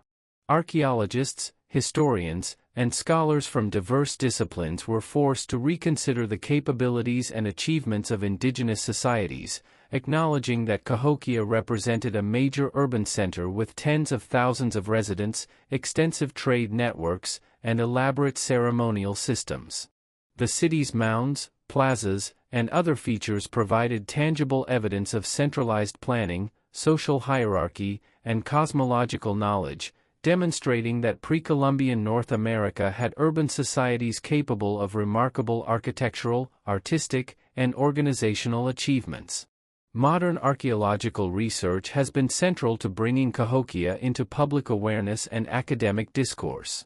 Excavations, mapping projects, artifact analyses, and environmental studies have revealed the extent of the city, the organization of neighborhoods, the construction of monumental mounds, and the distribution of craft production, trade, and ceremonial spaces. Radiocarbon dating and stratigraphic analysis have allowed scholars to construct detailed timelines of growth, peak occupation, and decline, while studies of soil, pollen, and faunal remains provide insight into agricultural practices, environmental adaptation, and resource management. Advanced technologies such as LiDAR, ground-penetrating radar, and 3D modeling have revealed previously unrecognized features and allowed for virtual reconstructions of the city, enabling researchers and the public to visualize Cahokia as a living, bustling urban center rather than merely a collection of earthen mounds. The study of Cahokia has influenced theoretical approaches within archaeology and anthropology, emphasizing the importance of considering cities as integrated social, economic, and spiritual systems. Scholars analyze Cahokia not only in terms of material remains but also as a dynamic society where political authority, ritual practice, and economic networks interacted to sustain urban life. This holistic approach has informed the study of other complex indigenous societies in North America, promoting understanding of settlement patterns, labor organization, trade relationships, and religious practices as interconnected elements rather than isolated phenomena. Cahokia's prominence in scholarship has also shaped public imagination, inspiring books, documentaries, museum exhibits, and educational programs that introduce diverse audiences to the sophistication of pre-Columbian civilizations. Interpretive centers at the Cahokia Mounds State Historic Site provide immersive experiences that convey the scale, innovation, and cultural richness of the city. Visitors learn about its monumental mounds, residential neighborhoods, agricultural systems, trade networks, and artistic traditions, fostering appreciation for the ingenuity and creativity of indigenous societies. Public engagement has helped challenge outdated stereotypes and misconceptions, emphasizing that North America was home to urbanized, organized, and culturally vibrant civilizations long before European contact. Collaboration with indigenous communities has been a critical aspect of both scholarship and public interpretation. Tribal representatives contribute knowledge about ceremonial practices, oral histories, and cultural traditions, ensuring that research and educational initiatives respect spiritual significance and ancestral heritage. This partnership allows for a more nuanced understanding of Cahokia, integrating material evidence with living cultural memory. By including indigenous perspectives in academic research, museum exhibitions, and public programming, Cahokia serves as a model for culturally informed and ethically responsible approaches to archaeology and heritage preservation. Cahokia's influence extends into broader cultural and educational discourse as well. Its study informs debates about social complexity, urban planning, environmental management, and human-environment interaction, illustrating how pre-industrial societies managed resources, coordinated labor, and maintained social cohesion. Lessons drawn from Cahokia's successes and challenges provide insight into sustainable practices, resilience, and the role of ceremonial and social systems in urban life, offering relevance for contemporary discussions of city planning, agriculture, and cultural continuity. Additionally, Cahokia has played a role in shaping narratives of indigenous identity and historical recognition. By highlighting the accomplishments of the city's inhabitants, scholars, educators, and heritage professionals have helped counter narratives that marginalized Native American history, promoting understanding of the sophistication, creativity, and cultural richness of indigenous societies. The city's enduring presence in both the landscape and public consciousness serves as a reminder of the depth and diversity of North American prehistory. Explores how Cahokia has inspired contemporary art, cultural expression, and creative reinterpretation, highlighting the ways in which the city's history, symbolism, and legacy continue to influence artists, educators, and communities today. The monumental mounds, plazas, and ceremonial spaces of Cahokia, coupled with its rich artistic traditions and cosmological symbolism, have provided fertile ground for creative engagement, allowing modern artists and cultural practitioners to draw connections between past and present, material culture and spiritual practice, and indigenous heritage and contemporary expression. Cahokia's legacy in art is particularly evident in works that reinterpret or are inspired by the city's architectural forms, ceremonial motifs, and symbolic imagery. Visual artists have created paintings, sculptures, and installations that evoke the shapes of the mounds, the arrangement of plazas, and the intricate designs found on pottery, copper plates, shell ornaments, and stone carvings. By translating these forms into contemporary media, artists engage with the history and spirit of Cahokia, honoring its cultural significance while exploring themes of identity, memory, and continuity. The symbolic language of Cahokia, the representation of raptors, serpents, cosmological figures, and ceremonial imagery, has also inspired a range of creative projects, from jewelry and fashion design to digital art and public murals. These motifs are reinterpreted to explore indigenous cosmology, spiritual heritage, and cultural resilience, allowing artists to maintain a connection to ancestral knowledge while making it accessible and meaningful to modern audiences. Educational initiatives and cultural programs have incorporated Cahokia's artistic and ceremonial legacy, encouraging students and community members to engage directly with its history through creative practice. Workshops in pottery, carving, weaving, and performance arts often draw upon Cahokia's forms and symbols, fostering hands-on learning while reinforcing cultural memory. By combining historical study with artistic creation, educators help participants develop a deeper understanding of the city's social, spiritual, and aesthetic achievements, while simultaneously cultivating contemporary expressions of indigenous identity and creativity. Performance and storytelling also play a key role in contemporary reinterpretations of Cahokia's heritage. Music, dance, and oral narratives inspired by the city's ceremonial life and cosmological beliefs provide immersive experiences that connect participants with the rhythms, movements, and spiritual frameworks of its original inhabitants. By reimagining seasonal festivals, processions, and rituals, communities honor the ceremonial significance of the mounds and plazas while exploring themes of community, connection to the natural world, and spiritual continuity. These performances often serve as both educational and cultural preservation tools, transmitting knowledge across generations while adapting it for modern contexts. Contemporary scholars and indigenous artists alike emphasize the importance of integrating historical accuracy, archaeological evidence, and cultural memory into creative reinterpretation. By grounding artistic projects in research while engaging with tribal knowledge, creators can honor Cahokia's legacy respectfully and meaningfully. This approach ensures that contemporary expressions are not mere aesthetic borrowings but are rooted in an understanding of the social, spiritual, and symbolic frameworks that informed life in Cahokia, bridging the gap between past and present in culturally sensitive ways. Public art inspired by Cahokia also contributes to broader cultural discourse, highlighting indigenous achievement and historical presence in North America. Murals, sculptures, and installations in urban and museum spaces draw attention to pre-Columbian history, challenging misconceptions and fostering appreciation for the sophistication of Mississippian societies. These works create spaces for reflection, dialogue, and education, enabling audiences to engage with the achievements of Cahokia's inhabitants while considering their ongoing influence on contemporary cultural identity and artistic expression. The city's influence extends into literature, digital media, and creative technology, where writers, filmmakers, and game designers have incorporated Cahokia's history, mounds, and cosmology into storytelling and immersive experiences. By weaving historical research, archaeological evidence, and indigenous oral traditions into narrative and interactive media, creators highlight the relevance of Cahokia for modern audiences, emphasizing the continuity of cultural memory and the enduring resonance of its symbolic landscape.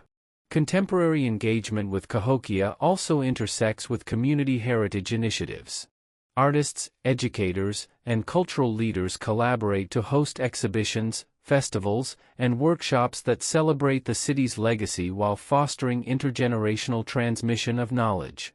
These initiatives provide opportunities for indigenous youth and community members to explore ancestral traditions, experiment with creative expression, and connect with the historical and spiritual significance of the mounds and plazas.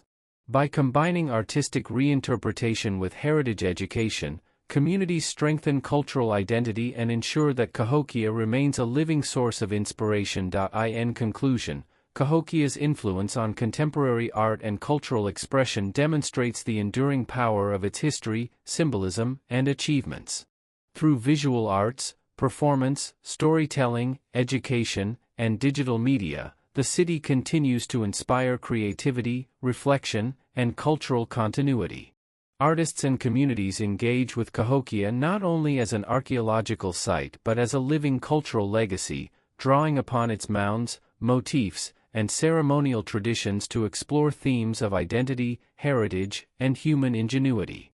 By connecting past and present, these contemporary interpretations reinforce the significance of Cahokia in shaping both indigenous cultural expression and broader public appreciation for pre-Columbian North American civilizations. In the next part of the series, we will examine the challenges and opportunities involved in preserving Cahokia for future generations, considering the roles of conservation, public engagement, and sustainable site management in maintaining the city's legacy. The challenges and opportunities involved in preserving Cahokia for future generations, emphasizing the roles of conservation, public engagement, and sustainable site management in maintaining the city's legacy. Cahokia, with its monumental mounds, plazas, and archaeological features, represents one of the most significant pre-Columbian urban centers in North America, and its preservation requires careful planning, research, and collaboration among archaeologists, indigenous communities, governmental agencies, and the public. One of the primary challenges in preserving Cahokia is the vulnerability of its earthen mounds and associated structures to natural erosion, weathering, and environmental changes. Rain, wind, flooding, and fluctuations in groundwater can degrade the stability of the mounds, potentially damaging both their physical integrity and the archaeological deposits contained within. Efforts to mitigate these effects include regular monitoring of mound conditions, soil stabilization techniques, vegetation management, and careful restoration of damaged areas using methods that respect the original construction while ensuring long-term durability. Urban development and land use pressures also pose significant threats to Cahokia.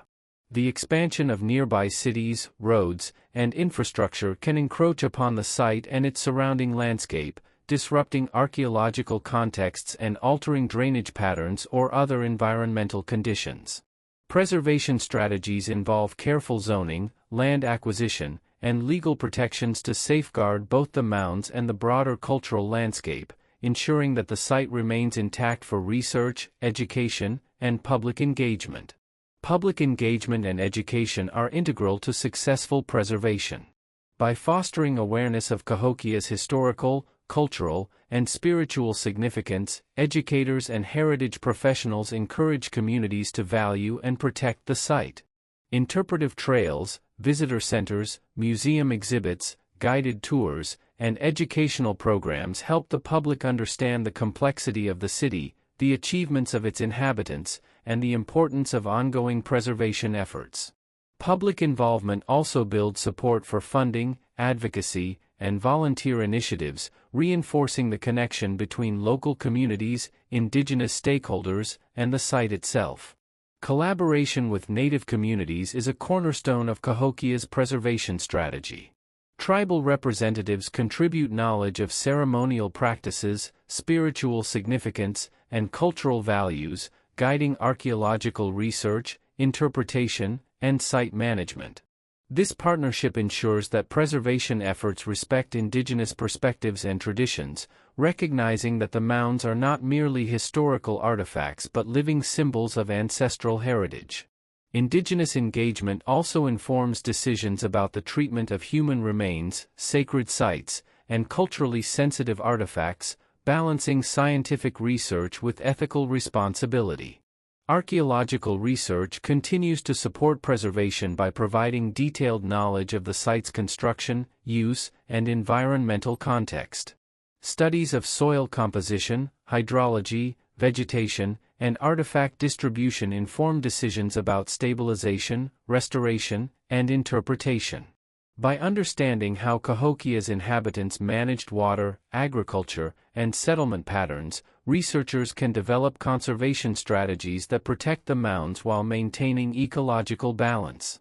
Advanced technologies such as LiDAR scanning, ground-penetrating radar, and 3D modeling allow for non-invasive documentation and monitoring, reducing the need for disruptive excavation while providing accurate records for future study and restoration.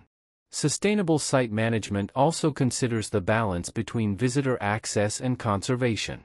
While public engagement is vital for education and advocacy, excessive foot traffic or improper use of the mounds can cause erosion and degradation. Strategies to manage this include designated pathways, interpretive signage, guided tours, and seasonal access restrictions, all designed to protect the integrity of the site while allowing meaningful visitor experiences.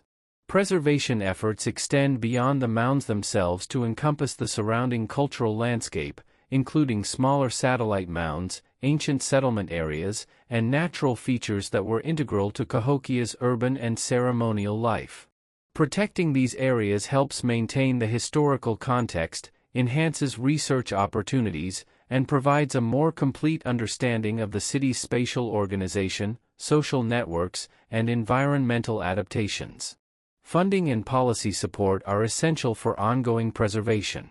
Federal, state, and local programs, along with private partnerships and grants, provide resources for conservation, research, education, and public programming. Advocacy and awareness campaigns help ensure that Cahokia remains a priority for cultural heritage preservation, encouraging policies that balance development, tourism, and environmental stewardship with the protection of this irreplaceable site. In conclusion, preserving Cahokia for future generations requires an integrated approach that combines conservation, research, indigenous collaboration, public engagement, and sustainable management. The site's monumental mounds, plazas, and artifacts are not only evidence of a remarkable pre-Columbian civilization but also vital components of living cultural heritage and historical understanding. By addressing environmental, social, and developmental challenges, and by fostering partnerships among scientists, indigenous communities, and the public, Cahokia's legacy can be protected, studied, and appreciated for generations to come. In the next part of this series, we will explore the future of Cahokia, examining emerging technologies, research directions, and community initiatives that promise to deepen our understanding of the city and ensure its continued relevance in cultural, educational, and scientific contexts.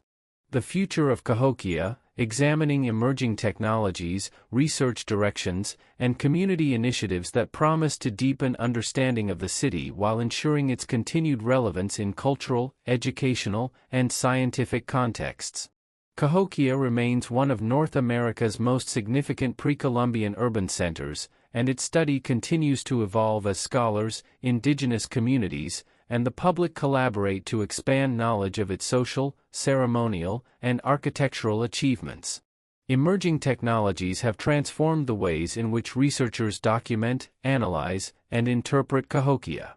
LiDAR scanning, for instance, has revealed previously undetected features, including small mounds, residential areas, and complex landscape modifications, providing a more detailed understanding of the city's spatial organization and urban planning. Ground-penetrating radar and other geophysical methods allow archaeologists to explore subsurface features without excavation, preserving the site while uncovering evidence of structures, burial sites, and artifacts. 3D modeling and virtual reality technologies further enhance research and education by reconstructing the city's layout, ceremonial spaces, and daily life, allowing both scholars and the public to experience Cahokia in immersive ways. These technological advances not only increase the precision and scope of research but also enable broader access to the city's heritage, connecting audiences around the world to its history and significance. Archaeological research continues to explore key questions about Cahokia's rise, peak, and decline. Studies of social organization, trade networks, labor mobilization, and ritual practices shed light on how tens of thousands of people coordinated complex urban life in a pre-industrial context. Environmental and paleoecological analyses investigate how the city adapted to climate variability, flooding, deforestation, and soil depletion, offering insights into sustainable agricultural practices and the resilience of large human populations. Investigations into diet, health, and demographics, derived from skeletal remains and botanical analysis, provide detailed information about the daily lives, lifespans, and social inequalities of the city's residents. Future research directions also focus on understanding Cahokia's regional influence. Satellite communities, trade connections, and shared cultural practices indicate that the city was not an isolated phenomenon but part of a larger network of Mississippian societies. Studies of material culture, artistic motifs, and ceremonial practices in surrounding regions help trace the transmission of Cahokia's innovations, showing how its influence persisted even after the central city declined. This regional perspective enriches our understanding of the city's political, economic, and spiritual reach. Community initiatives play a crucial role in shaping Cahokia's future by promoting inclusive stewardship and public engagement. Indigenous communities remain central partners in research, interpretation, and preservation, providing cultural knowledge, guidance on ceremonial significance, and perspectives that ensure respectful and meaningful engagement with the site. Programs that involve youth, students, and local residents foster intergenerational learning and cultural continuity, encouraging active participation in the city's preservation and interpretation. By integrating educational programming, workshops, and public events, these initiatives strengthen both local and broader appreciation for Cahokia's heritage. Conservation and sustainable site management continue to be critical components of Cahokia's future. Strategies to mitigate erosion, manage vegetation, and protect the mounds from human and environmental pressures are informed by both scientific research and indigenous knowledge. Land acquisition and zoning protections safeguard the broader landscape, including smaller satellite mounds, ancient settlement areas, and natural features integral to the city's urban and ceremonial life. These combined approaches ensure that Cahokia's physical integrity is preserved while maintaining accessibility for education, research, and public engagement. Cahokia's future also involves expanding its role in public education and cultural outreach. Museums, interpretive centers, online platforms, and virtual exhibits allow audiences worldwide to engage with the city's history, achievements, and cultural significance. By combining digital access with immersive experiences on-site, educators can convey the scale, complexity, and innovation of Cahokia while fostering respect for indigenous heritage and encouraging informed stewardship. Emerging collaborations between artists, scholars, and indigenous communities further enhance the city's relevance by integrating creative reinterpretation with historical understanding. Contemporary artistic projects, inspired by Cahokia's mounds, motifs, and ceremonial traditions, contribute to public appreciation and cultural continuity, demonstrating how historical knowledge can inform modern cultural expression. In conclusion, the future of Cahokia is shaped by the integration of emerging technologies, ongoing research, community engagement, and sustainable preservation practices. As scholars continue to uncover new insights into urban planning, social organization, ritual life, and environmental adaptation, and as indigenous communities and the public participate in stewardship and cultural interpretation, the city remains a dynamic and relevant site of study and inspiration. Cahokia's monumental mounds, plazas, and artifacts will continue to educate, inspire, and connect people to the ingenuity, creativity, and resilience of its inhabitants, ensuring that its legacy endures for generations to come. In the next part of this series, we will explore the broader lessons Cahokia offers for understanding urban development, social complexity, and human-environment interaction, emphasizing how the city's history informs contemporary perspectives on society and sustainability. The broader lessons Cahokia offers for understanding urban development, social complexity, and human-environment interaction, emphasizing how the city's history continues to inform contemporary perspectives on society, sustainability, and cultural organization. As one of the largest pre-Columbian urban centers in North America, Cahokia provides a remarkable case study in the rise, organization, and adaptation of complex societies, demonstrating how human ingenuity, planning, and cooperation can shape and sustain large populations over extended periods. The city's layout, characterized by massive earthen mounds, central plazas, residential neighborhoods, and ceremonial spaces, reveals a sophisticated understanding of urban planning that integrated social hierarchy, communal gathering, and ritual observance.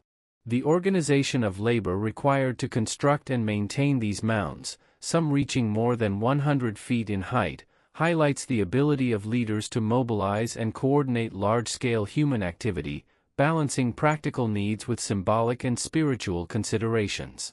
Cahokia's social complexity is evident not only in its monumental architecture but also in its material culture, trade networks, and evidence of differentiated status among its inhabitants. Artifacts such as elaborately decorated pottery, copper and shell ornaments, and ceremonial regalia indicate specialized craft production and the presence of elite classes with authority over ritual and political life. Burial practices, residential distribution, and access to exotic materials further reflect social stratification, suggesting that Cahokia's inhabitants navigated complex hierarchies while maintaining cohesive social structures that supported urban life. Agriculture played a critical role in sustaining Cahokia's population, with intensive maize cultivation, crop rotation, and floodplain management providing reliable food surpluses. These practices demonstrate the inhabitants' understanding of ecological systems, soil fertility, and seasonal cycles, illustrating the interplay between human activity and environmental conditions. Studies of pollen, soil, and botanical remains indicate that Cahokia's residents adapted their agricultural strategies to shifting climate conditions, floods, and deforestation, providing a model for understanding how societies manage resources and respond to ecological challenges. Trade and regional networks further reveal the city's integration within a broader Mississippian world. Artifacts sourced from distant regions, including marine shells, copper from the Great Lakes, and stone from the Ozarks, indicate extensive exchange and interaction, reflecting economic, social, and ceremonial relationships that linked Cahokia to neighboring communities. These connections facilitated the flow of materials, ideas, and cultural practices, reinforcing the city's influence and demonstrating how urban centers serve as nodes within larger regional and interregional systems. Ceremonial and spiritual life at Cahokia offers insights into the role of ideology, religion, and symbolism in sustaining complex societies. The arrangement of mounds, plazas, and woodhenge structures reflects cosmological principles, seasonal observances, and ritualized social organization, emphasizing that spiritual practice was deeply intertwined with political authority, urban planning, and communal cohesion. Observations of solstices, equinoxes, and celestial alignment suggest that leadership and ritual activity were informed by cosmological knowledge, linking environmental cycles to social and ceremonial life. Cahokia's rise and eventual decline provide lessons in the dynamics of urban sustainability, resilience, and vulnerability. Factors such as environmental stress, resource depletion, social tension, and climate variability likely contributed to the city's depopulation and transformation, demonstrating that even sophisticated urban centers are subject to ecological and social limits.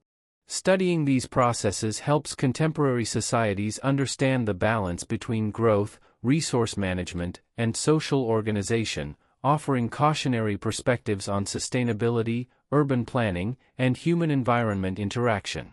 Archaeological research continues to illuminate the adaptability and innovation of Cahokia's inhabitants, showing how dispersed populations maintained cultural continuity, carried forward ceremonial traditions, and influenced neighboring communities after the city's decline.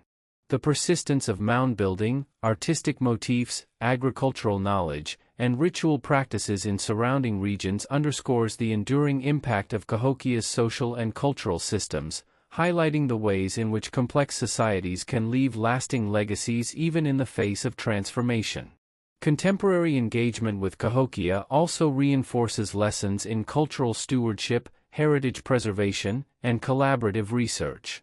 Partnerships between archaeologists, educators, indigenous communities, and the public ensure that the site is studied, interpreted, and protected in ways that respect historical, spiritual, and cultural significance. These efforts demonstrate that understanding urban complexity and societal achievement requires integrating material evidence, oral histories, cultural memory, and ethical considerations, providing a model for how societies can engage with their heritage responsibly.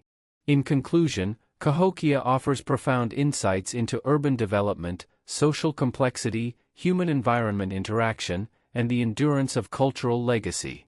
Its monumental architecture, intricate social hierarchies, extensive trade networks, agricultural innovation, and spiritual organization reveal the ingenuity and adaptability of its inhabitants, while its decline illustrates the limits and challenges faced by large pre-industrial cities.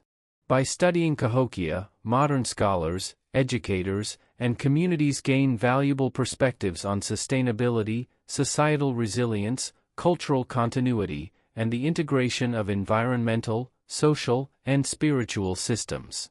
The lessons of Cahokia resonate not only in understanding pre-Columbian North America but also in informing contemporary thinking about urban planning, resource management, and the preservation of cultural heritage. In the next part of this series, we will explore the ways in which Cahokia has influenced contemporary archaeology, heritage policy, and indigenous advocacy, examining how the city continues to shape scholarly research, public understanding, and cultural empowerment. Explores how Cahokia has influenced contemporary archaeology, heritage policy, and indigenous advocacy, highlighting the ways in which the study, preservation, and interpretation of the city continue to shape scholarly research, public understanding, and cultural empowerment. Cahokia's prominence as a pre-Columbian urban center with monumental mounds, ceremonial plazas, and extensive trade networks has transformed the field of North American archaeology, prompting scholars to re-evaluate assumptions about the sophistication, scale, and complexity of indigenous societies prior to European contact. Archaeologists studying Cahokia have developed innovative methods for documenting, analyzing, and interpreting large urban landscapes, employing technologies such as LiDAR scanning, ground-penetrating radar, 3D modeling, and GIS mapping to reveal previously unknown features, residential patterns, and environmental modifications. These approaches have not only deepened understanding of Cahokia's internal organization but have also influenced archaeological practice more broadly, demonstrating the importance of integrating technological tools, spatial analysis, and ecological data in the study of complex societies. Heritage policy at Cahokia has been shaped by the city's designation as a UNESCO World Heritage Site and by federal, state, and local efforts to protect its monumental architecture and cultural landscape. Legal protections, land acquisition programs, and site management plans have helped safeguard the mounds, plazas, and surrounding areas from urban development, erosion, and other threats, ensuring that the site remains accessible for research, education, and public engagement. Policies governing conservation at Cahokia prioritize both the preservation of physical structures and the intangible cultural heritage associated with the city, recognizing that ceremonial practices, oral histories, and spiritual significance are integral to understanding its full historical and cultural impact. Indigenous advocacy has played a central role in shaping the interpretation, preservation, and stewardship of Cahokia.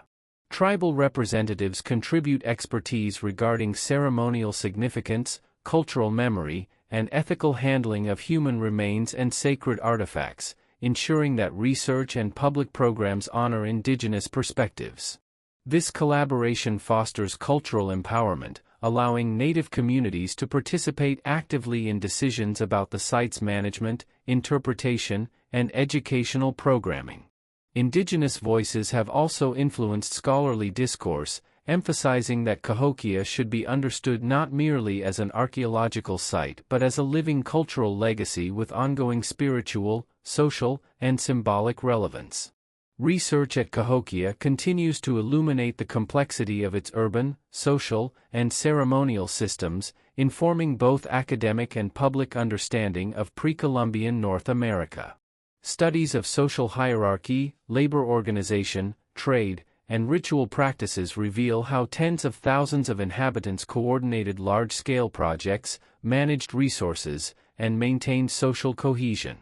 Investigations into diet, health, demography, and environmental adaptation provide insight into daily life, population dynamics, and resilience in the face of ecological challenges. These findings not only enrich historical knowledge but also inform contemporary thinking about sustainable urban planning, community organization, and human-environment interaction. Public engagement initiatives at Cahokia reinforce the site's relevance to contemporary audiences. Museums, interpretive centers, educational programs, and online resources present the city's history, material culture, and ceremonial life in accessible ways, fostering appreciation for indigenous ingenuity and cultural continuity. Immersive experiences, such as guided tours, reconstructed structures, and interactive exhibits, allow visitors to visualize Cahokia as a vibrant urban center while emphasizing the importance of preservation and respectful engagement. These initiatives also provide opportunities for dialogue about the broader contributions of indigenous civilizations, challenging misconceptions, and promoting a more inclusive understanding of North American history. Cahokia has influenced broader discussions in archaeology and heritage management regarding ethical research practices, stakeholder collaboration, and the integration of indigenous knowledge. Scholars have increasingly recognized the necessity of working closely with descendant communities, respecting their cultural authority, and incorporating oral histories and spiritual perspectives into research design and interpretation. This approach has shaped heritage policy beyond Cahokia, serving as a model for inclusive and culturally informed site management that balances scientific inquiry with community empowerment. In conclusion, Cahokia continues to shape contemporary archaeology, heritage policy, and indigenous advocacy by demonstrating the importance of technological innovation, ethical research, collaborative stewardship, and public engagement. The city's monumental architecture, sophisticated social organization, and enduring cultural influence provide a foundation for understanding pre-Columbian urbanism and the accomplishments of North America's indigenous civilizations.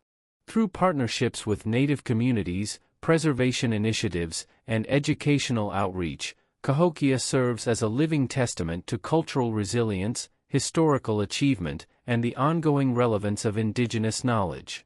By integrating research, policy, and advocacy, scholars, communities, and the public ensure that Cahokia's legacy endures, informing contemporary perspectives on society, heritage, and human ingenuity. In the next part of this series, we will examine Cahokia's impact on global understanding of pre-Columbian civilizations, exploring how the city has contributed to international scholarship, cross-cultural comparisons, and appreciation of North America's place in the broader history of urban development and complex societies.